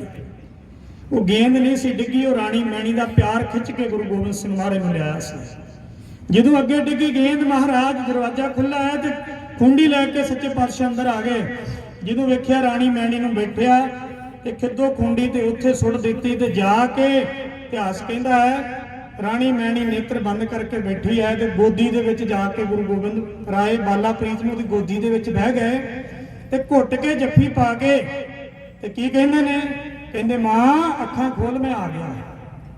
ਉਹ ਤਰਸ ਰਹੀ ਹੈ ਵੀ ਮੈਂ ਅਰਦਾਸ ਕਰ ਰਹੀ ਹਾਂ। ਤੇ ਸਤਿਗੁਰੂ ਦੀ ਬਾਣੀ ਕਹਿੰਦੀ ਅਰਦਾਸ ਜਦੋਂ ਦਿਲ ਤੋਂ ਹੁੰਦੀ ਹੈ ਤਾਂ ਪੂਰੀ ਹੁੰਦੀ ਹੈ। ਮੈਂ ਤਾਂ ਹੀ ਰੋਜ਼ ਕਹਿੰਦਾ ਭਾਵੇਂ ਕੋਈ ਹਿੰਦੂ ਵੀਰ ਹੈ, ਮੁਸਲਮਾਨ ਵੀਰ ਹੈ, ਈਸਾਈ ਹੈ, ਸਿੱਖ ਹੈ, ਅਰਦਾਸ ਕਰੋ, ਗੁਰੂ ਇੱਕ ਦਿਨ ਜ਼ਰੂਰ ਸੁਣੇਗਾ, ਸਾਡੀ ਫਤਿਹ ਜ਼ਰੂਰ ਹੋਵੇਗੀ, ਅਸੀਂ ਇੱਕ ਦਿਨ ਜ਼ਰੂਰ ਜਿੱਤਾਂਗੇ। ਕਹਿੰਦੇ ਮਾਂ ਅੱਖਾਂ ਖੋਲ, ਮੈਂ ਆ ਗਿਆ। ਰਾਣੀ ਮੈਣੀ ਨੇ ਅੱਖਾਂ ਖੋਲੀਆਂ ਤੇ ਕੀ ਵੇਖਿਆ, ਜਿਸ ਬਾਲਾ ਪ੍ਰੀਤਮ ਦੇ ਚਰਨਾਂ 'ਚ ਅਰਦਾਸ ਕਰ ਰਹੇ ਨੇ, ਉਹ ਬਾਲਾ ਪ੍ਰੀਤਮ ਗੋਦੀ ਦੇ ਵਿੱਚ ਬੈਠੇ ਦਰਸ਼ਨ ਦੇਈ ਜਾ ਰਹੇ ਨੇ। ਉਹਦੇ ਦਰਸ਼ਨ ਕਰ ਰਹੀ ਹੈ। ਕਹਿੰਦੇ ਮੰਗ ਮਾਂ, ਕੀ ਮੰਗਦੀ ਹੈ? ਮਾਂ ਸ਼ਬਦ ਕਿਹਾ ਰਾਣੀ ਮੈਣੀ ਨੂੰ, ਕਹਿੰਦੇ ਮੰਗ, ਕੀ ਮੰਗਦੀ ਹੈ, ਕੀ ਗੱਲ ਹੈ? ਕਹਿੰਦੇ ਬਾਲਾ ਪ੍ਰੀਤਮ ਰਾਜ ਭਾਗ ਬਹੁਤ ਹੈ, ਮਾਇਆ ਬਹੁਤ ਹੈ, ਪਰ ਮੇਰੀ ਇੱਕੋ ਮੰਗ ਹੈ, ਤੁਹਾਡੇ ਵਰਗਾ ਪੁੱਤਰ ਮੇਰੇ ਘਰ ਦੇ ਵਿੱਚ ਹੋਵੇ। ਤੁਹਾਡੇ ਵਰਗੇ ਪੁੱਤਰ ਦੀ ਮੰਗ ਹੈ। ਤੇ ਗੁਰੂ ਗੋਬਿੰਦ ਸਿੰਘ ਮਹਾਰਾਜ ਕਹਿੰਦੇ ਕੀ ਕਹਿੰਦੇ ਨਿੱਕੀ ਉਮਰ 'ਚ, ਕਹਿੰਦੇ ਮਾਂ ਮੇਰੇ ਵਰਗਾ ਤੇ ਮੈਂ ਹੀ ਆ, ਮੇਰੇ ਵਰਗਾ ਦੂਜਾ ਧਰਤੀ ਤੇ ਨਹੀਂ ਆ ਸਕਦਾ, ਮੇਰੇ ਵਰਗਾ ਤੇ ਮੈਂ ਹੀ ਆ। ਤੇ ਨਾਲ ਇਹ ਵੀ ਕਿਹਾ, ਕਹਿੰਦੇ ਮਹਾਰਾਜ ਕਿਰਪਾ ਕਰੋ। ਉੱਥੇ ਗੁਰੂ ਗੋਬਿੰਦ ਸਿੰਘ ਮਹਾਰਾਜ ਨੇ ਬਚਨ ਕਹੇ, ਕਹਿੰਦੇ ਮਾਂ ਤੇਰੇ ਨਾਲ ਮੈਂ ਵਾਅਦਾ ਕਰਦਾ ਆ, ਅੱਜ ਤੋਂ ਤੂੰ ਮੇਰੀ ਧਰਮ ਦੀ ਮਾਂ ਤੇ ਮੈਂ ਤੇਰਾ ਧਰਮ ਦਾ ਪੁੱਤ। ਜਿਹੜੇ ਪੁੱਤਰ ਨੂੰ ਤੂੰ ਤਰਸਦੀ ਫਿਰਦੀ ਆ, ਅੱਜ ਤੋਂ ਮੈਂ ਤੇਰਾ ਪੁੱਤਰ। ਜਿਹਦੀ ਸਾਰੀ ਉਮਰ ਨਿਕਲ ਗਈ ਸੀ ਪੁੱਤ ਨੂੰ ਤਰਸਿਆ ਤੇ ਜਿਹਦਾ ਪੁੱਤ ਗੁਰੂ ਗੋਬਿੰਦ ਸਿੰਘ ਮਹਾਰਾਜ ਬਣ ਜਾਵੇ, ਉਹ ਮਾਂ ਨੂੰ ਹੋਰ ਕੀ ਚਾਹੀਦਾ ਹੈ। ਕਹਿੰਦੇ ਤੂੰ ਮੇਰੀ ਧਰਮ ਦੀ ਮਾਂ ਤੇ ਮੈਂ ਤੇਰਾ ਧਰਮ ਦਾ ਪੁੱਤਰ, ਤੇ ਦੱਸ ਕੀ ਮੇਰੇ ਲਈ ਬਣਾਇਆ ਹੈ? ਮਹਾਰਾਜ ਖੁਸ਼ ਹੋ ਕਹਿੰਦੇ ਮਾਂ ਕੀ ਖਵਾਏਂਗੀ? ਕਹਿੰਦੇ ਕੁਛ ਬਾਹਰੋਂ ਮੰਗਾਈਏ। ਮਹਾਰਾਜ ਕਹਿੰਦੇ ਨਹੀਂ, ਜੋ ਘਰ ਦੇ ਵਿੱਚ ਹੈ। ਉਸ ਸਮੇਂ ਜਿਹੜਾ ਇਤਿਹਾਸ ਕਹਿੰਦੇ ਘੁੰਗਣੀਆਂ ਬਣਾਈਆਂ ਸਨ, ਛੋਲਿਆਂ ਦੀਆਂ ਘੁੰਗਣੀਆਂ ਬਣਾਇਆ ਕਰਦੇ ਸਨ। ਘੁੰਗਣੀਆਂ ਬਣਾਈਆਂ, ਬੱਚਿਆਂ ਦੀ ਪੰਗਤ ਲਾਈ, ਪੰਗਤ ਦੇ ਵਿੱਚ ਬਾ ਕੇ ਘੁੰਗਣੀਆਂ ਖਵਾਈਆਂ। ਮਹਾਰਾਜ ਬੜੇ ਪ੍ਰਸੰਨ ਹੋਏ ਤੇ ਕਹਿੰਦੇ ਮਹਾਰਾਜ ਰੋਜ਼ ਕਿਰਪਾ ਕਰਿਆ ਕਰੋ, ਰੋਜ਼ ਬਚਨ ਦਿਆ ਕਰੋ ਆ ਕੇ। ਤੇ ਮਹਾਰਾਜ ਸੱਚੇ ਪਾਤਸ਼ਾਹ ਨੇ ਬਣਾ ਲਿਆ, ਕਹਿੰਦੇ ਮਾਂ ਤੂੰ ਪ੍ਰਸ਼ਾਦ ਤਿਆਰ ਕਰੀ, ਅਸੀਂ ਰੋਜ਼ ਤੇਰੇ ਘਰ ਦੇ ਵਿੱਚ ਆਇਆ ਕਰਾਂਗੇ। ਜਿੰਨਾ ਚਿਰ ਗੁਰੂ ਗੋਬਿੰਦ ਸਿੰਘ ਮਹਾਰਾਜ ਪਟਨੇ ਦੀ ਧਰਤੀ ਤੇ ਰਹੇ ਨੇ, ਨਿਤ ਮਹਾਰਾਜ ਸਾਹਿਬ ਰਾਣੀ ਮੈਣੀ ਦੇ ਘਰ ਦਰਸ਼ਨ ਦੇਣ ਜਾਇਆ ਕਰਦੇ ਤੇ ਘੁੰਮਣੀਆਂ ਦਾ ਪ੍ਰਸ਼ਾਦ ਛਕਿਆ ਕਰਦੇ, ਜਿੱਥੇ ਗੁਰੂ ਮੈਣੀ ਸੰਗਤ ਗੁਰਦੁਆਰਾ ਸਾਹਿਬ ਹੈ। ਤੀਸਰੀ ਘਟਨਾ ਜਿਹੜੀ ਹੈ, ਗੁਰੂ ਗੋਬਿੰਦ ਸਿੰਘ ਮਹਾਰਾਜ ਕਿੱਦਾਂ ਗਰੀਬਾਂ ਦੇ ਦੁੱਖ ਕੱਟਦੇ ਨੇ, ਇਹ ਬਾਲਪਨ ਦੀਆਂ ਘਟਨਾ ਨੇ। ਭਾਈ ਸਾਹਿਬ ਨੇ ਕਿਹਾ ਸੀ ਵੀ ਜੀਵਨ ਇੰਨਾ ਲੰਮਾ ਹੈ, ਜਿੱਦਣ ਦੇ ਆਪਾਂ ਆਏ ਆ ਕਿਤੇ ਉਦਣ ਦਾ ਜੀਵਨ ਛੋਇਆ ਹੁੰਦਾ ਤੇ ਅਜੇ ਕੁਛ ਮਾਤਰ ਹੀ ਆਪਣੇ ਕੋਲ ਜੀਵਨ ਸੁਣਾਇਆ ਜਾਣਾ ਸੀ। ਸੱਚੇ ਪਾਤਸ਼ਾਹ ਰੋਜ਼ ਵਿਚਰਦੇ ਨੇ। ਜਿੱਥੇ ਮਹਾਰਾਜ ਸਾਹਿਬ ਦਾ ਘਰ ਸੀ ਨਾ, ਜਿੱਥੇ ਅੱਜ ਪਟਨਾ ਸਾਹਿਬ ਹਰਮੰਦਰ ਸਾਹਿਬ ਗੁਰਦੁਆਰਾ, ਉਹਦੇ ਨਾਲ ਘਰ ਸੀ ਇੱਕ ਗਰੀਬਣੀ ਮਾਈ ਦਾ। ਗਰੀਬਣੀ ਮਾਈ ਦਾ ਲਾਗੇ ਘਰ ਹੈ। ਉਹ ਕੱਲੀ ਸੀ, ਬਜ਼ੁਰਗ ਸੀ ਤੇ ਚਰਖੇ ਦੇ ਉੱਤੇ ਬਾਣ ਵੱਟਿਆ ਕਰਦੀ ਸੀ, ਜਿੱਦਾਂ ਪੁਰਾਣੀਆਂ ਬੀਬੀਆਂ ਮਾਈਆਂ ਬਾਣ ਵੱਟਿਆ ਕਰਦੀਆਂ ਸਨ। ਉਹਨੇ ਬਾਣ ਵੱਟਣਾ, ਬਾਣ ਵੱਟ ਕੇ ਵੇਚਣਾ ਤੇ ਆਪਣਾ ਜਿਹੜਾ ਘਰ ਪਰਿਵਾਰ ਦਾ ਖਰਚਾ ਸੀ ਪ੍ਰਸ਼ਾਦਾ ਪਾਣੀ ਦਾ ਪੂਰਾ ਕਰਦੀ ਸੀ। ਬਾਲਾ ਪ੍ਰੀਤਮ ਇੱਕ ਦਿਨ ਆਪਣੇ ਚੁਬਾਰੇ ਦੇ ਵਿੱਚ ਖੜੇ ਨੇ। ਮਹਾਰਾਜ ਨੇ ਵੇਖਿਆ ਕਿ ਇੱਕ ਮਾਈ ਗੁਆਂਢ ਦੇ ਵਿੱਚ ਬਾਣ ਕੱਤ ਰਹੀ ਹੈ, ਉਹ ਬੁਣ ਰਹੀ ਹੈ ਚਰਖੇ ਦੇ ਉੱਤੇ। ਮਹਾਰਾਜ ਉੱਤੋਂ ਉਤਰ ਕੇ ਹੌਲੀ ਜੀ ਆਪਣੀ ਮਾਤਾ ਗੁਜਰੀ ਜੀ ਨੂੰ ਪਤਾ ਹੀ ਨਹੀਂ ਲੱਗਣ ਦਿੱਤਾ ਤੇ ਹੌਲੀ ਜੀ ਉਤਰ ਕੇ ਤੇ ਜਿਹੜੀ ਗੁਆਂਢ ਮਾਈ ਸੀ ਉਹਦੇ ਘਰ ਦੇ ਵਿੱਚ ਚਲੇ ਗਏ। ਜਾ ਕੇ ਕੀ ਕੀਤਾ, ਮਾਤਾ ਦਾ ਪਿੰਨਾ ਫੜਿਆ ਬਾਣ ਵਾਲਾ ਤੇ ਉਹ ਖਿਲਾਰ ਦਿੱਤਾ। ਭਾਂਡੇ ਪਏ ਸੀ ਮਾਤਾ ਦੇ, ਉਹ ਖਿਲਾਰ ਦਿੱਤੇ। ਕੁਛ ਵਿਚਾਰੀ ਗਰੀਬਣੀ ਦੇ ਕੱਪੜੇ ਪਏ ਸੀ ਕੰਨ ਤੇ ਪਾਉਣ ਵਾਲੇ ਮੰਜੇ ਤੇ, ਉਹ ਜਿੰਨਾ ਮਾਤਾ ਦੇ ਘਰ ਸਾਜੋ ਸਮਾਨ ਸੀ ਸਾਰਾ ਖਿਲਾਰ ਦਿੱਤਾ। ਤੇ ਮਾਤਾ ਬਜ਼ੁਰਗ ਸੀ, ਉੱਠੀ। ਮਾਤਾ ਖੁੰਡੀ ਲੈ ਕੇ ਹੱਥ ਦੇ ਵਿੱਚ ਫੜ ਕੇ ਉੱਠੀ, ਕਹਿੰਦੀ ਖਲੋ ਜਾ, ਜਿੱਦਾਂ ਆਪਾਂ ਬੱਚਿਆਂ ਨੂੰ ਕਹਿੰਦੇ, ਤੈਨੂੰ ਮੈਂ ਦੱਸਦੀ ਆ। ਜਿੰਨੇ ਚਿਰ ਨੂੰ ਮਾਂ ਚਰਖੇ ਤੋਂ ਉੱਠੀ ਤੇ ਬਾਲਾ ਪ੍ਰੀਤਮ ਭੱਜ ਕੇ ਜਾ ਕੇ ਤੇ ਆਪਣੇ ਚੁਬਾਰੇ ਦੇ ਵਿੱਚ ਚੜ ਗਏ। ਜਦੋਂ ਚੁਬਾਰੇ ਦੇ ਵਿੱਚ ਚੜ ਗਏ ਤਾਂ ਮਾਤਾ ਮਗਰੇ ਮਗਰ ਗਈ ਤੇ ਜਦੋਂ ਚੁਬਾਰੇ ਚੜ ਕੇ ਜਾ ਕੇ ਆਵਾਜ਼ ਮਾਰੀ ਮਾਤਾ ਗੁਜਰ ਕੌਰ, ਮਾਤਾ ਨਾਨਕੀ ਜੀ ਨੂੰ, ਮਾਤਾ ਜੀ ਬਾਹਰ ਆਓ। ਜਦੋਂ ਮਾਤਾ ਜੀ ਬਾਹਰ ਆਏ ਤਾਂ ਬਜ਼ੁਰਗ ਮਾਤਾ ਖੜੀ ਤੇ ਮਾਤਾ ਗੁਜਰ ਕੌਰ ਕਹਿੰਦੇ, ਨਾਨਕੀ ਜੀ ਦੱਸੋ ਕੀ ਗੱਲ ਹੈ। ਮਾਤਾ ਕਹਿੰਦੀ, ਤੁਹਾਡਾ ਜਿਹੜਾ ਪੋਤਰਾ ਮੈਨੂੰ ਤੰਗ ਬਹੁਤ ਕਰਦਾ ਹੈ। ਮੈਂ ਗਰੀਬਣੀ ਆ, ਮੇਰੀ ਨਿਗਾਹ ਘੱਟ ਆ, ਤੁਰਿਆ ਨਹੀਂ ਜਾਂਦਾ, ਮੇਰੇ ਘਰ ਜਾਂਦਾ, ਮੇਰੇ ਕੱਪੜੇ ਖਿਲਾਰ ਆਉਂਦਾ। ਸਾਰੀ ਰਾਤ ਮੈਂ ਬਾਣ ਵੱਟਦੀ ਰਹੀ, ਮੇਰਾ ਬਾਣ ਸਾਰੇ ਵਿਹੜੇ ਦੇ ਵਿੱਚ ਖਿਲਾਰ ਆਇਆ, ਮੇਰੇ ਭਾਂਡੇ ਖਿਲਾਰਤੇ ਨੇ। ਮਾਤਾ ਗੁਜਰ ਕੌਰ ਜੀ ਕਹਿੰਦੇ, ਅਸੀਂ ਹੁਣੇ ਬੁਲਾਉਣੇ ਸਾਹਿਬਜ਼ਾਦੇ ਨੂੰ। ਮਾਤਾ ਜੀ ਉੱਪਰ ਗਏ ਤੇ ਬਾਲਾ ਪ੍ਰੀਤਮ ਗੁਰੂ ਗੋਬਿੰਦ ਸਿੰਘ ਮਹਾਰਾਜ ਚੁਬਾਰੇ ਦੇ ਵਿੱਚ ਬੈਠੇ ਨੇ ਪਲੰਘ ਦੇ ਉੱਤੇ। ਮਹਾਰਾਜ ਕਹਿੰਦੇ, ਬਾਲਾ ਪ੍ਰੀਤਮ ਥੱਲੇ ਆਓ, ਤੁਹਾਡੀ ਸ਼ਿਕਾਇਤ ਆਈ, ਇੱਕ ਮਾਤਾ ਸ਼ਿਕਾਇਤ ਲੈ ਕੇ ਆਈ ਹੈ। ਮਹਾਰਾਜ ਬਾਹਰ ਆਏ ਤੇ ਮਹਾਰਾਜ ਉੱਥੇ ਖਲੋ ਗਏ ਜਿੱਥੇ ਚੁਬਾਰੇ ਦੀ ਪੌੜੀ ਉਤਰਦੀ ਸੀ। ਮਾਤਾ ਥੱਲੇ ਖਲੋਤੀ ਹੈ ਤੇ ਸੱਚੇ ਪਾਤਸ਼ਾਹ ਮਹਾਰਾਜ ਕਹਿੰਦੇ, ਮਾਤਾ ਜੀ ਦੱਸੋ ਕੀ ਗੱਲ ਹੈ। ਮਾਤਾ ਸਾਹਮਣੇ ਖਲੋਤੀ ਹੈ, ਮਹਾਰਾਜ ਉੱਤੇ ਖਲੋਤੇ ਨੇ ਤੇ ਮਾਤਾ ਗੁਜਰੀ ਜੀ ਕਹਿੰਦੇ, ਤੁਸੀਂ ਇਹਦੇ ਭਾਂਡੇ ਖਿਲਾਰ ਕੇ ਆਏ ਹੋ, ਤੁਸੀਂ ਇਹਦੇ ਕੱਪੜੇ ਖਿਲਾਰ ਕੇ ਆਏ ਹੋ, ਮਾਤਾ ਨੂੰ ਤੰਗ ਕੀਤਾ। ਉਹ ਮਾਤਾ ਕਹਿੰਦੀ, ਮੈਨੂੰ ਰੋਜ਼ ਤੰਗ ਕਰਦਾ ਤੁਹਾਡਾ ਸਾਹਿਬਜ਼ਾਦਾ, ਮੇਰੇ ਕੱਪੜੇ ਖਿਲਾਰ ਆਉਂਦਾ ਹੈ। ਮਹਾਰਾਜ ਨੇ ਆਪਣੀ ਟਿਕ ਟਿਕੀ ਲਾਈ ਹੈ, ਆਪਣੇ ਨੇਤਰ ਜਿਹੜੇ ਨੇ ਉਹਨਾਂ ਨੂੰ ਮੁੰਦ ਕੇ ਤੇ ਮਾਤਾ ਦੇ ਉੱਤੇ ਨਜ਼ਰ ਟਿਕਾਈ ਹੋਈ ਹੈ ਤੇ ਮਹਾਰਾਜ ਵੇਖੀ ਜਾਂਦੇ ਨੇ, ਵੇਖੀ ਜਾਂਦੇ ਨੇ। ਗਰੀਬਣੀ ਮਾਂ ਕਹਿੰਦੀ, ਹਾਂ ਪਹਿਲਾਂ ਤਾਂ ਕਹਿੰਦੀ ਰਹੀ ਤੁਹਾਡਾ ਪੁੱਤਰ ਮੈਨੂੰ ਤੰਗ ਕਰਦਾ, ਰੋਜ਼ ਕੱਪੜੇ ਖਿਲਾਰਦਾ ਹੈ, ਰੋਜ਼ ਮੇਰੇ ਘਰ 'ਚ ਆ ਕੇ ਸ਼ੈਤਾਨੀਆਂ ਕਰਦਾ ਹੈ। ਮਹਾਰਾਜ ਨੇ ਇਹੋ ਜੀ ਕਿਰਪਾ ਦੀ ਨਜ਼ਰ ਮਾਰੀ ਰਹਿਮ ਦੀ। ਮਾਤਾ ਜਿਹੜੀ ਸਾਹਮਣੇ ਖਲੋਤੀ ਸੀ ਨਾ, ਮਾਤਾ ਨੂੰ ਸਮਾਧ ਦੇ ਵਿੱਚ ਲੈ ਗਏ। ਭਾਈ ਗੁਰਦਾਸ ਕਹਿੰਦੇ, ਦਰਸ਼ਨ ਦੇਖਤ ਸੁਧ ਕੀ ਨਾ ਸੁਧ ਰਹੀ, ਬੁੱਧ ਕੀ ਨਾ ਬੁੱਧ ਰਹੀ, ਮਤ ਮੇ ਨਾ ਮਤ। ਉਹ ਮਾਂ ਨੂੰ ਇਹ ਨਹੀਂ ਪਤਾ ਲੱਗਾ, ਲਾਉਣ ਸ਼ਿਕਾਇਤ ਆਈ ਸੀ ਤੇ ਸਾਹਮਣੇ ਰੱਬ ਦੇ ਦਰਸ਼ਨ ਕਰਕੇ ਤੇ ਸਮਾਧ ਦੇ ਵਿੱਚ ਚਲੀ। ਤੇ ਮਾਂ ਬਣੀ ਕੀ ਕਹਿੰਦੀ, ਜਦੋਂ ਮਿਹਰ ਦੀ ਨਜ਼ਰ ਮਾਰੀ ਤੇ ਇਹੋ ਜੀ ਸਮਾਧ ਦੇ ਵਿੱਚ ਗਈ। ਕਹਿੰਦੀ, ਨਹੀਂ ਨਹੀਂ ਮਾਤਾ ਜੀ ਕੋਈ ਗੱਲ ਨਹੀਂ। ਜਦੋਂ ਮਹਾਰਾਜ ਨੇ ਮਿਹਰ ਦੀ ਨਜ਼ਰ ਮਾਰ ਦਿੱਤੀ ਤੇ ਮਹਾਰਾਜ ਪਤਾ ਕੀ ਬੋਲੇ। ਕਹਿੰਦੇ, ਮਾਤਾ ਜੀ ਮੈਂ ਤੇਰੇ ਘਰ ਦੇ ਵਿੱਚ ਕਦੋਂ ਆ ਕੇ ਮਸਤੀ ਕਰਦਾ, ਮੈਂ ਤੇਰੇ ਘਰ ਦੇ ਵਿੱਚ ਆ ਕੇ ਕਦੋਂ ਕੱਪੜੇ ਖਿਲਾਰੇ ਨੇ। ਤੇ ਸੱਚੇ ਪਾਤਸ਼ਾਹ ਮਹਾਰਾਜ ਪਤਾ ਕੀ ਕਹਿੰਦੇ, ਕਹਿੰਦੇ ਮਾਤਾ ਜੀ ਮੈਂ ਤੇਰੇ ਕੱਪੜੇ ਖਿਲਾਰਨ ਵਾਸਤੇ ਨਹੀਂ ਆਇਆ, ਮੈਂ ਤੇ ਤੇਰੇ ਜਨਮਾਂ ਦੀ ਜਿਹੜੀ ਗਰੀਬੀ ਸੀ ਉਹਨੂੰ ਖਿਲਾਰ ਕੇ ਆਇਆ ਵੀ ਇਹ ਖਤਮ ਹੋ ਜਾਵੇ। ਮੈਂ ਤੇਰੇ ਕੱਪੜੇ ਖਿਲਾਰਨ ਨਹੀਂ ਆਇਆ, ਮੈਂ ਤਾਂ ਤੇਰੇ ਜਨਮਾਂ ਦੀ ਜਿਹੜੀ ਗਰੀਬੀ ਸੀ ਉਹਨੂੰ ਖਿਲਾਰਨ ਆਇਆ ਵੀ ਇਹ ਖਤਮ ਹੋ ਜਾਵੇ। ਦਾਨ ਵੀਰ ਗੁਰੂ ਦੀ ਬਾਤ ਹੈ। ਤੇ ਮਾਂ ਆਪਣੇ ਘਰ ਦੇ ਵਿੱਚ ਚਲ ਗਈ ਤੇ ਅਗਲੇ ਦਿਨ ਮਹਾਰਾਜ ਨਾ ਗਏ, ਕਿਉਂ ਸ਼ਿਕਾਇਤ ਲਾਈ ਸੀ। ਤੇ ਘਰ ਦੇ ਵਿੱਚ ਬੇਨਤੀ ਕਰਨ ਆਈ, ਕਹਿੰਦੇ ਬਾਲਾ ਪ੍ਰੀਤਮ ਤੁਸੀਂ ਮੇਰੇ ਘਰ ਦੇ ਵਿੱਚ ਆਇਆ ਕਰੋ, ਇਹ ਤੁਹਾਡਾ ਘਰ ਹੈ, ਜੋ ਮਰਜ਼ੀ ਕਰੋ। ਮਹਾਰਾਜ ਰੋਜ਼ ਉਹਦੇ ਘਰ ਦੇ ਵਿੱਚ ਜਾਂਦੇ ਨੇ, ਦਰਸ਼ਨ ਦਿੰਦੇ ਨੇ। ਮੈਂ ਟੂਕ ਮਾਤਰ ਬੇਨਤੀਆਂ ਕਰਾਂਗਾ। ਬੜੇ ਕੌਤਕ ਨੇ ਮਹਾਰਾਜ ਸਾਹਿਬ ਦੇ, ਸੱਚੇ ਪਾਤਸ਼ਾਹ ਦੇ। ਉੱਥੇ ਸਮਾਂ ਬੀਤਦਾ ਗਿਆ, ਸ਼ਾਮ ਦੀ ਧਰਤੀ ਤੇ ਗੁਰੂ ਤੇਗ ਬਹਾਦਰ ਮਹਾਰਾਜ ਨੇ ਦੋਨਾਂ ਰਾਜਿਆਂ ਦੀ ਸੰਧੀ ਕਰਾਈ। ਉਹ ਜਿਹੜੇ ਦੇਸ਼ ਦਾ ਝਗੜਾ ਅਕਬਰ ਬਾਦਸ਼ਾਹ ਤੋਂ ਚੱਲਦਾ ਹੁੰਦਾ ਸੀ, ਔਰੰਗਜ਼ੇਬ ਬਾਦਸ਼ਾਹ ਇਸ ਧਰਤੀ ਨੂੰ ਜਿੱਤ ਨਹੀਂ ਸਕਿਆ। ਆਸਾਮ ਤੋਂ ਅੱਗੇ ਧਰਤੀ ਹੈ ਇੱਕ, ਜਿੱਥੇ ਬੰਗਾਲ ਤੋਂ ਅੱਗੇ ਚੱਲ ਜਾਈਏ ਜਾਦੂਗਰਾਂ ਦੀ ਧਰਤੀ, ਉਹ ਜਿੱਤ ਨਹੀਂ ਸਕਿਆ। ਜਿਹਨੂੰ ਗੁਰੂ ਤੇਗ ਬਹਾਦਰ ਰਾਜੇ ਮਾਨ ਸਿੰਘ ਦੇ ਨਾਲ ਉੱਥੇ ਜਾਂਦੇ ਨੇ ਤੇ ਮਹਾਰਾਜ ਸੱਚੇ ਪਾਤਸ਼ਾਹ ਨੇ ਦੋਨਾਂ ਰਾਜਿਆਂ ਨੂੰ ਆਮੋ ਸਾਹਮਣੇ ਬਿਠਾ ਕੇ ਨਾ, ਦੇਖਿਓ ਗੁਰੂ ਕਿੱਡਾ ਸਮਰੱਥ ਹੈ। ਦੋਨਾਂ ਰਾਜਿਆਂ ਨੂੰ ਆਮਣੇ ਸਾਹਮਣੇ ਬਿਠਾ ਕੇ ਗੁਰੂ ਤੇਗ ਬਹਾਦਰ ਨੇ ਰਹਿਮਤ ਦੀ ਨਜ਼ਰ ਮਾਰੀ। ਰਾਜੇ ਮਾਨ ਸਿੰਘ ਤੇ ਆਸਾਮ ਦੇ ਰਾਜੇ ਤੇ ਮਹਾਰਾਜ ਕਹਿੰਦੇ, ਰਾਜਿਓ ਅੱਜ ਜਦੋਂ ਤੁਸੀਂ ਦੋਨੋਂ ਭਰਾ ਹੋ, ਪੱਗ ਨਾਲ ਪੱਗ ਵਟਾਓ। ਦੋਨਾਂ ਰਾਜਿਆਂ ਨੇ ਪੱਗ ਨਾਲ ਪੱਗ ਵਟਾਈ, ਦੋਨਾਂ ਰਾਜਿਆਂ ਦੀ ਜੱਫੀ ਪਾਈ। ਮਹਾਰਾਜ ਨੇ ਆਪਣੀ ਕਮਰ ਕੱਸੇ ਦੇ ਵਿੱਚੋਂ ਖੰਜਰ ਕੱਢ ਕੇ ਤੇ ਮਹਾਰਾਜ ਨੇ ਉਸ ਧਰਤੀ ਦੇ ਉੱਤੇ ਖੰਜਰ ਕੱਢ ਕੇ ਤੇ ਗੁਰੂ ਤੇਗ ਬਹਾਦਰ ਮਹਾਰਾਜ ਕਹਿੰਦੇ, ਰਾਜੋ ਲੜਿਆ ਨਾ ਕਰੋ, ਪਤਾ ਨਹੀਂ ਕਿੱਦਣ ਮਰ ਜਾਣਾ ਹੈ, ਕਿੱਦਣ ਸਵਾਸ ਮੁੱਕ ਜਾਣੇ ਨੇ। ਖੰਜਰ ਕੱਢ ਦਿੱਤਾ, ਆਹ ਧਰਤੀ ਤੇਰੀ ਹੈ ਤੇ ਆਹ ਧਰਤੀ ਰਾਜੇ ਮਾਨ ਸਿੰਘ ਤੁਹਾਡੀ ਹੈ। ਅੱਜ ਤੋਂ ਤੁਹਾਡਾ ਲੜਾਈ ਝਗੜਾ ਖਤਮ ਕਰੋ। ਇਤਿਹਾਸ ਕਹਿੰਦਾ ਅੱਜ ਵੀ ਉੱਥੇ ਆਸਾਮ ਦੇ ਅੰਦਰ ਖੰਜਰ ਸਾਹਿਬ ਗੁਰਦੁਆਰਾ ਜਿਹੜਾ ਮੌਜੂਦ ਹੈ। ਗੁਰੂ ਤੇਗ ਬਹਾਦਰ ਮਹਾਰਾਜ ਆਸਾਮ ਤੋਂ ਵਾਪਸ ਮੁੜੇ ਨੇ। ਮਹਾਰਾਜ ਆਸਾਮ ਤੋਂ ਜਦੋਂ ਵਾਪਸ ਮੁੜੇ ਤੇ ਜਦੋਂ ਆਪਾਂ ਗੁਰੂ ਕਾ ਬਾਗ ਪਟਨਾ ਸਾਹਿਬ ਦੀ ਧਰਤੀ ਤੇ ਹੈ, ਉਹ ਸੱਚੇ ਪਾਤਸ਼ਾਹ ਹੁਕਮਨਾਮੇ ਭੇਜ ਦਿੱਤੇ, ਅਸੀਂ ਵਾਪਸ ਆ ਰਹੇ ਹਾਂ। ਜਦੋਂ ਮਹਾਰਾਜ ਆਸਾਮ ਤੋਂ ਮੁੜੇ ਤਾਂ ਬਾਗ ਰਹੀਮ ਬਖਸ਼ ਨਵਾਬ ਦਾ ਬਾਗ ਸੀ ਤੇ ਮਹਾਰਾਜ ਜਦੋਂ ਉਸ ਬਾਗ ਦੇ ਵਿੱਚ ਆਉਂਦੇ ਨੇ ਤੇ ਸੱਚੇ ਪਾਤਸ਼ਾਹ ਜਦੋਂ ਬਾਗ 'ਚ ਬੈਠੇ, ਸਨਾ ਘੱਲਿਆ ਬਾਲਾ ਪ੍ਰੀਤਮ, ਧੰਨ ਮਾਂ ਗੁਜਰੀ, ਧੰਨ ਮਾਤਾ ਨਾਨਕੀ, ਮਾਮਾ ਕਿਰਪਾਲ ਚੰਦ ਆਦਿ ਸਿੱਖ। ਇਤਿਹਾਸ ਕਹਿੰਦਾ ਜਦੋਂ ਗੁਰੂ ਤੇਗ ਬਹਾਦਰ ਮਹਾਰਾਜ ਦੇ ਅੱਜ 5 ਸਾਲ ਬਾਅਦ ਪਿਓ ਤੇ ਪੁੱਤਰ ਦੀ ਮਿਲਣੀ ਹੋਈ ਹੈ। 5 ਸਾਲ ਦੇ ਕਰੀਬ ਮਹਾਰਾਜ ਹੋ ਗਏ, ਅਜੇ ਪੁੱਤਰ ਨੇ ਪਿਤਾ ਦੇ ਦਰਸ਼ਨ ਨਹੀਂ ਕੀਤੇ ਤੇ ਪਿਤਾ ਨੇ ਪੁੱਤਰ ਨੂੰ ਨਹੀਂ ਦੇਖਿਆ। 5 ਸਾਲ ਬੀਤ ਗਏ। ਇਹ ਪਹਿਲੀ ਮਿਲਣੀ ਹੈ। ਰਹੀਮ ਬਖਸ਼ ਕਰੀਮ ਬਖਸ਼ ਦਾ ਬਾਗ ਸੁੱਕਾ ਪਿਆ ਹੈ। ਗੁਰੂ ਤੇਗ ਬਹਾਦਰ ਮਹਾਰਾਜ ਵੀ ਆਸਣ ਲਾਇਆ ਬੈਠੇ ਤੇ ਜਿਹਨੂੰ ਬਾਲਾ ਪ੍ਰੀਤਮ ਆਏ। ਇਤਿਹਾਸ ਕਹਿੰਦਾ ਗੁਰੂ ਗੋਬਿੰਦ ਸਿੰਘ ਮਹਾਰਾਜ ਨੇ ਆ ਕੇ ਜਦੋਂ ਆਪਣੇ ਪਿਤਾ ਦੇ ਚਰਨਾਂ ਤੇ ਮੱਥਾ ਟੇਕਿਆ, ਪੁੱਤਰ ਤੇ ਪਿਤਾ ਦੀ ਜਦੋਂ ਮਿਲਣੀ ਹੋਈ, ਮੁੱਦਤਾਂ ਦਾ ਜਿਹੜਾ ਸੁੱਕਾ ਬਾਗ ਸੀ ਉਹ ਜਿਹੜਾ ਹਰਿਆ ਹੋ ਗਿਆ। ਉਹ ਬਾਗ ਨੂੰ ਰੰਗ ਭਾਗ ਲੱਗ ਗਿਆ।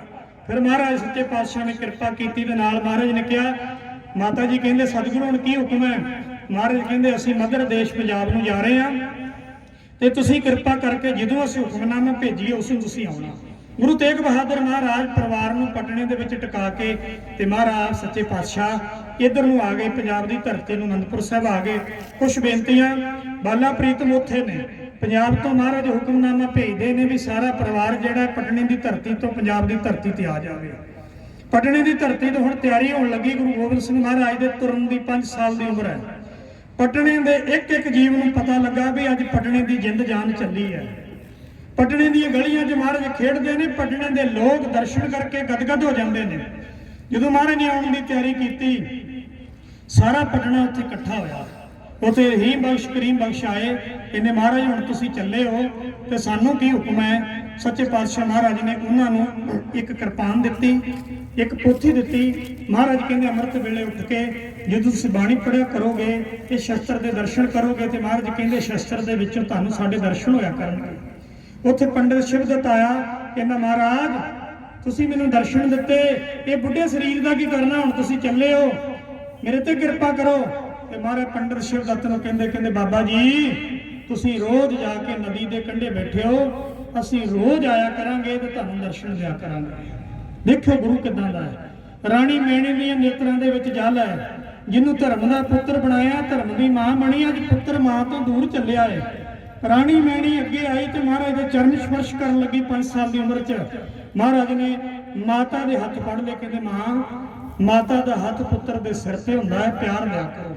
ਕਹਿੰਦੇ ਮਹਾਰਾਜ ਚੱਲੇ ਹੋ? ਤੇ ਉੱਥੇ ਮਹਾਰਾਜ ਨੇ ਜਿਹੜੇ ਬਚਨ ਕੀਤੇ, ਕਹਿੰਦੇ ਮਾਂ ਨਹੀਂ ਤੇਰੇ ਤੋਂ ਦੂਰ ਨਹੀਂ ਜਾਂਦੇ। ਕਹਿੰਦੇ ਫਿਰ ਮੈਂ ਕਿੱਦਾਂ ਰਹਾਂਗੀ?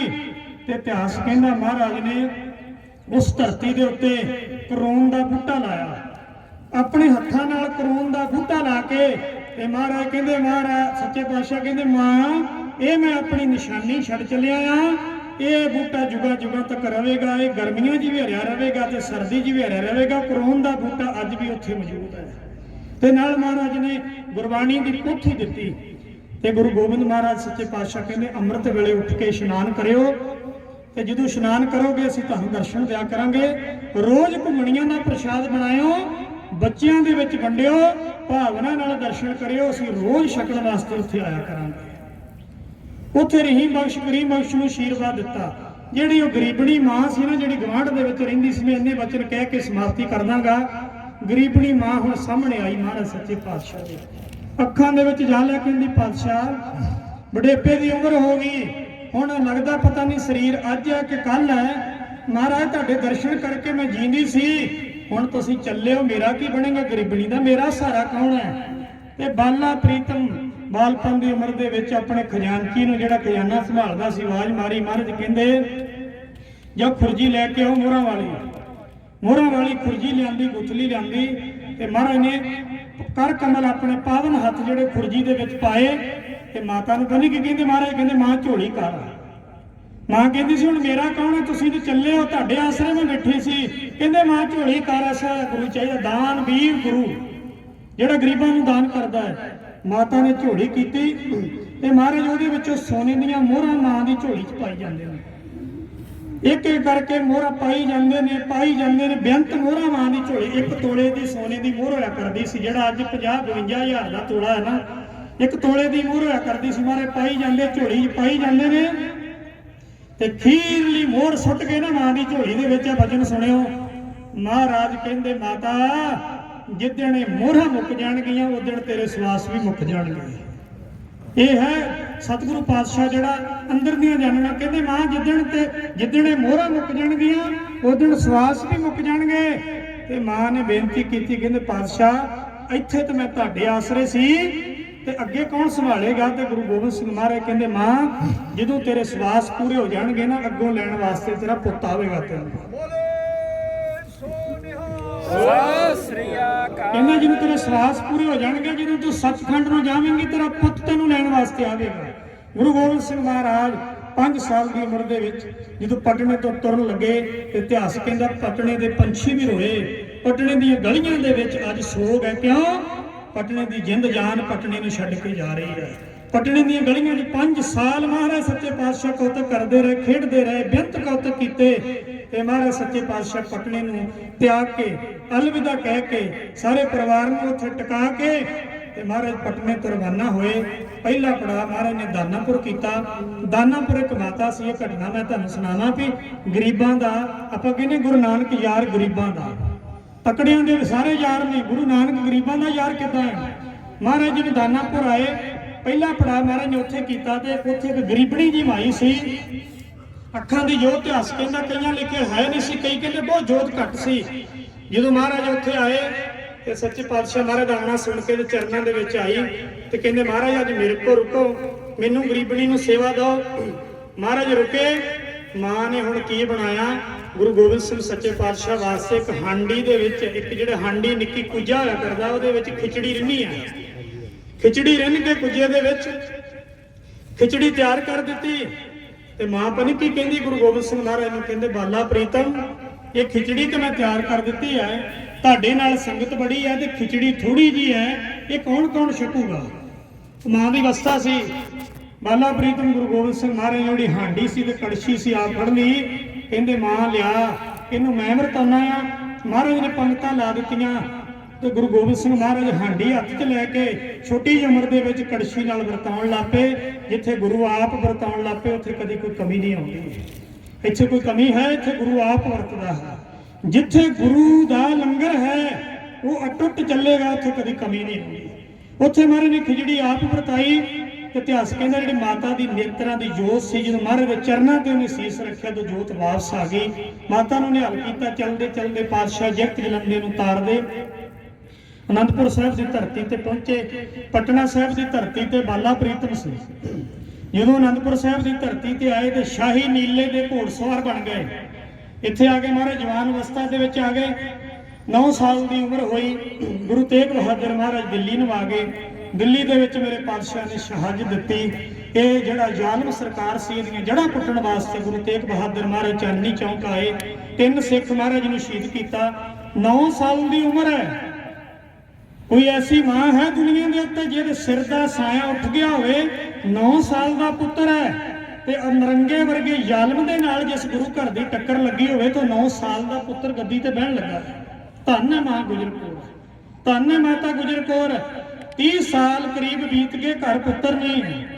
ਜੇ ਘਰ ਪੁੱਤਰ ਨੇ ਜਨਮ ਲਿਆ, ਪੁੱਤਰ 5 ਸਾਲ ਦਾ ਹੋ ਗਿਆ ਤੇ ਪਤੀ ਘਰ ਨਹੀਂ ਹੈ, ਤੇ ਪੁੱਤਰ 9 ਸਾਲ ਦਾ ਹੋਇਆ ਹੈ ਤੇ ਪਤੀ ਪਰਮੇਸ਼ਰ ਦਿੱਲੀ ਦੇ ਵਿੱਚ ਸ਼ਹੀਦ ਹੋ ਗਿਆ ਹੈ। ਤੇ ਜਦੋਂ ਗੁਰੂ ਤੇਗ ਬਹਾਦਰ ਜਦੋਂ ਆਏ ਨਾ ਅਨੰਦਪੁਰ ਸਾਹਿਬ ਤੋਂ, ਇੱਕ ਗੱਲ ਕਹਿ ਕੇ ਆਏ ਸੀ, ਕਹਿੰਦੇ ਗੁਜਰੀ ਇਹ ਮੇਰੇ ਪੁੱਤਰ ਦੀ ਪਾਲਣਾ ਪੋਸ਼ਣਾ ਸੋਹਣੇ ਢੰਗ ਨਾਲ ਕਰੀ। ਇਹ ਮੇਰੇ ਪੁੱਤਰ ਨੇ ਬੜੇ ਬੜੇ ਵੱਡੇ ਕਾਰਨਾਮੇ ਕਰਨੇ ਨੇ ਕਲਯੁਗ ਦੇ ਵਿੱਚ। ਮਹਾਰਾਜ ਦਿੱਲੀ ਆਉਂਦੇ ਨੇ।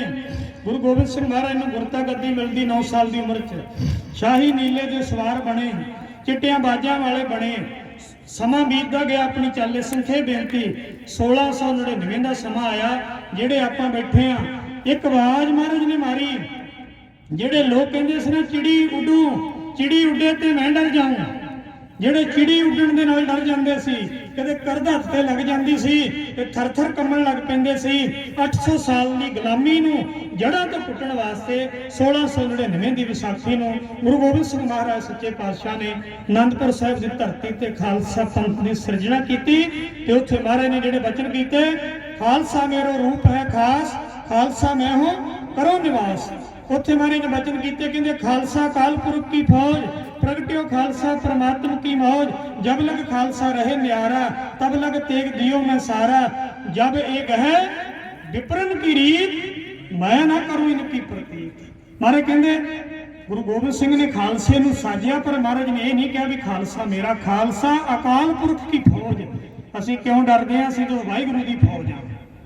जिन्होंने वाहिगुरू की फौज गुरु गोबिंद सिंह महाराज ने बनाया, अमृत की दात दी, आप अमृत छकिया 5 प्यारिਆਂ ਦੇ ਕੋਲੋਂ। 5 प्यारिਆਂ ਦੇ ਪਹਿਲਾਂ 5 प्यारिਆਂ ਨੂੰ ਛਕਾਇਆ, ਫਿਰ ਆਪ ਛਕਿਆ, ਸਾਰੇ ਪਰਿਵਾਰ ਨੇ ਛਕਿਆ। वो अमृत के दाते बने। पहला बाला प्रीतम, फिर शाही नीले दे 100 घोड़सवार, ते फिर अमृत के दाते बने। ते टूक मात्र बेनती है, जदों महाराज सच्चे पातशाह चमकौर की जंग दे विच आउंदे ने, उत्थे महाराज सच्चे पातशाह 2 पुत्र वारदे ने। मैं इसे आके घटना सुनाउणी सी तुहानूं।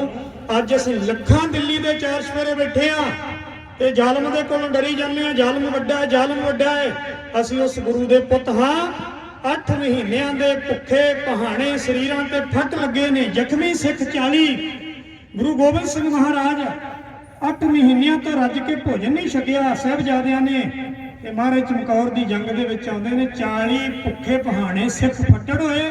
2 साहिबजादे ते 43वें गुरु गोबिंद सिंह महाराज ने चमकौर की गढ़ी दे विच खलो के इस जालम की 10 लाख फौज नूं महाराज ने ललकारिया। 10 लाख फौज नूं ललकारिया ते जंग कीती। ते उत्थे फिर इतिहास कहंदा महाराज ने कहा सी, सच्चे पातशाह महाराज कहंदे 1.25 लाख से 1 लड़ाऊं तबै गोबिंद सिंह नाम कहाऊं। उत्थे लड़ाया महाराज ने दखलस दी फौज दे विच। उत्थे महाराज 2 पुत्र वारे साहिबजादे सरहंद जांदे ने, पिछे आपां साका सरवण कीता है। 2 पुत्र नीहां दे विच चुने गए ते मेरे पातशाह पुत्रां दे दानी बने। माता गुजरी जी शहीद होंदे ने ते मेरे पातशाह सरबंस दानी बने। उस सरबंस दानी पातशाह सच्चे पातशाह महाराज का आप अज 354वां आगमन पुरब प्रकाश दिहाड़ा मना रहे हैं। तो सतगुरु कृपा करन, रहमत करन, उस गुरु नूं याद करिए जिन्हें सानू जुल्म दीआं जड़ां पुट्टण वास्ते मजबूत किया है।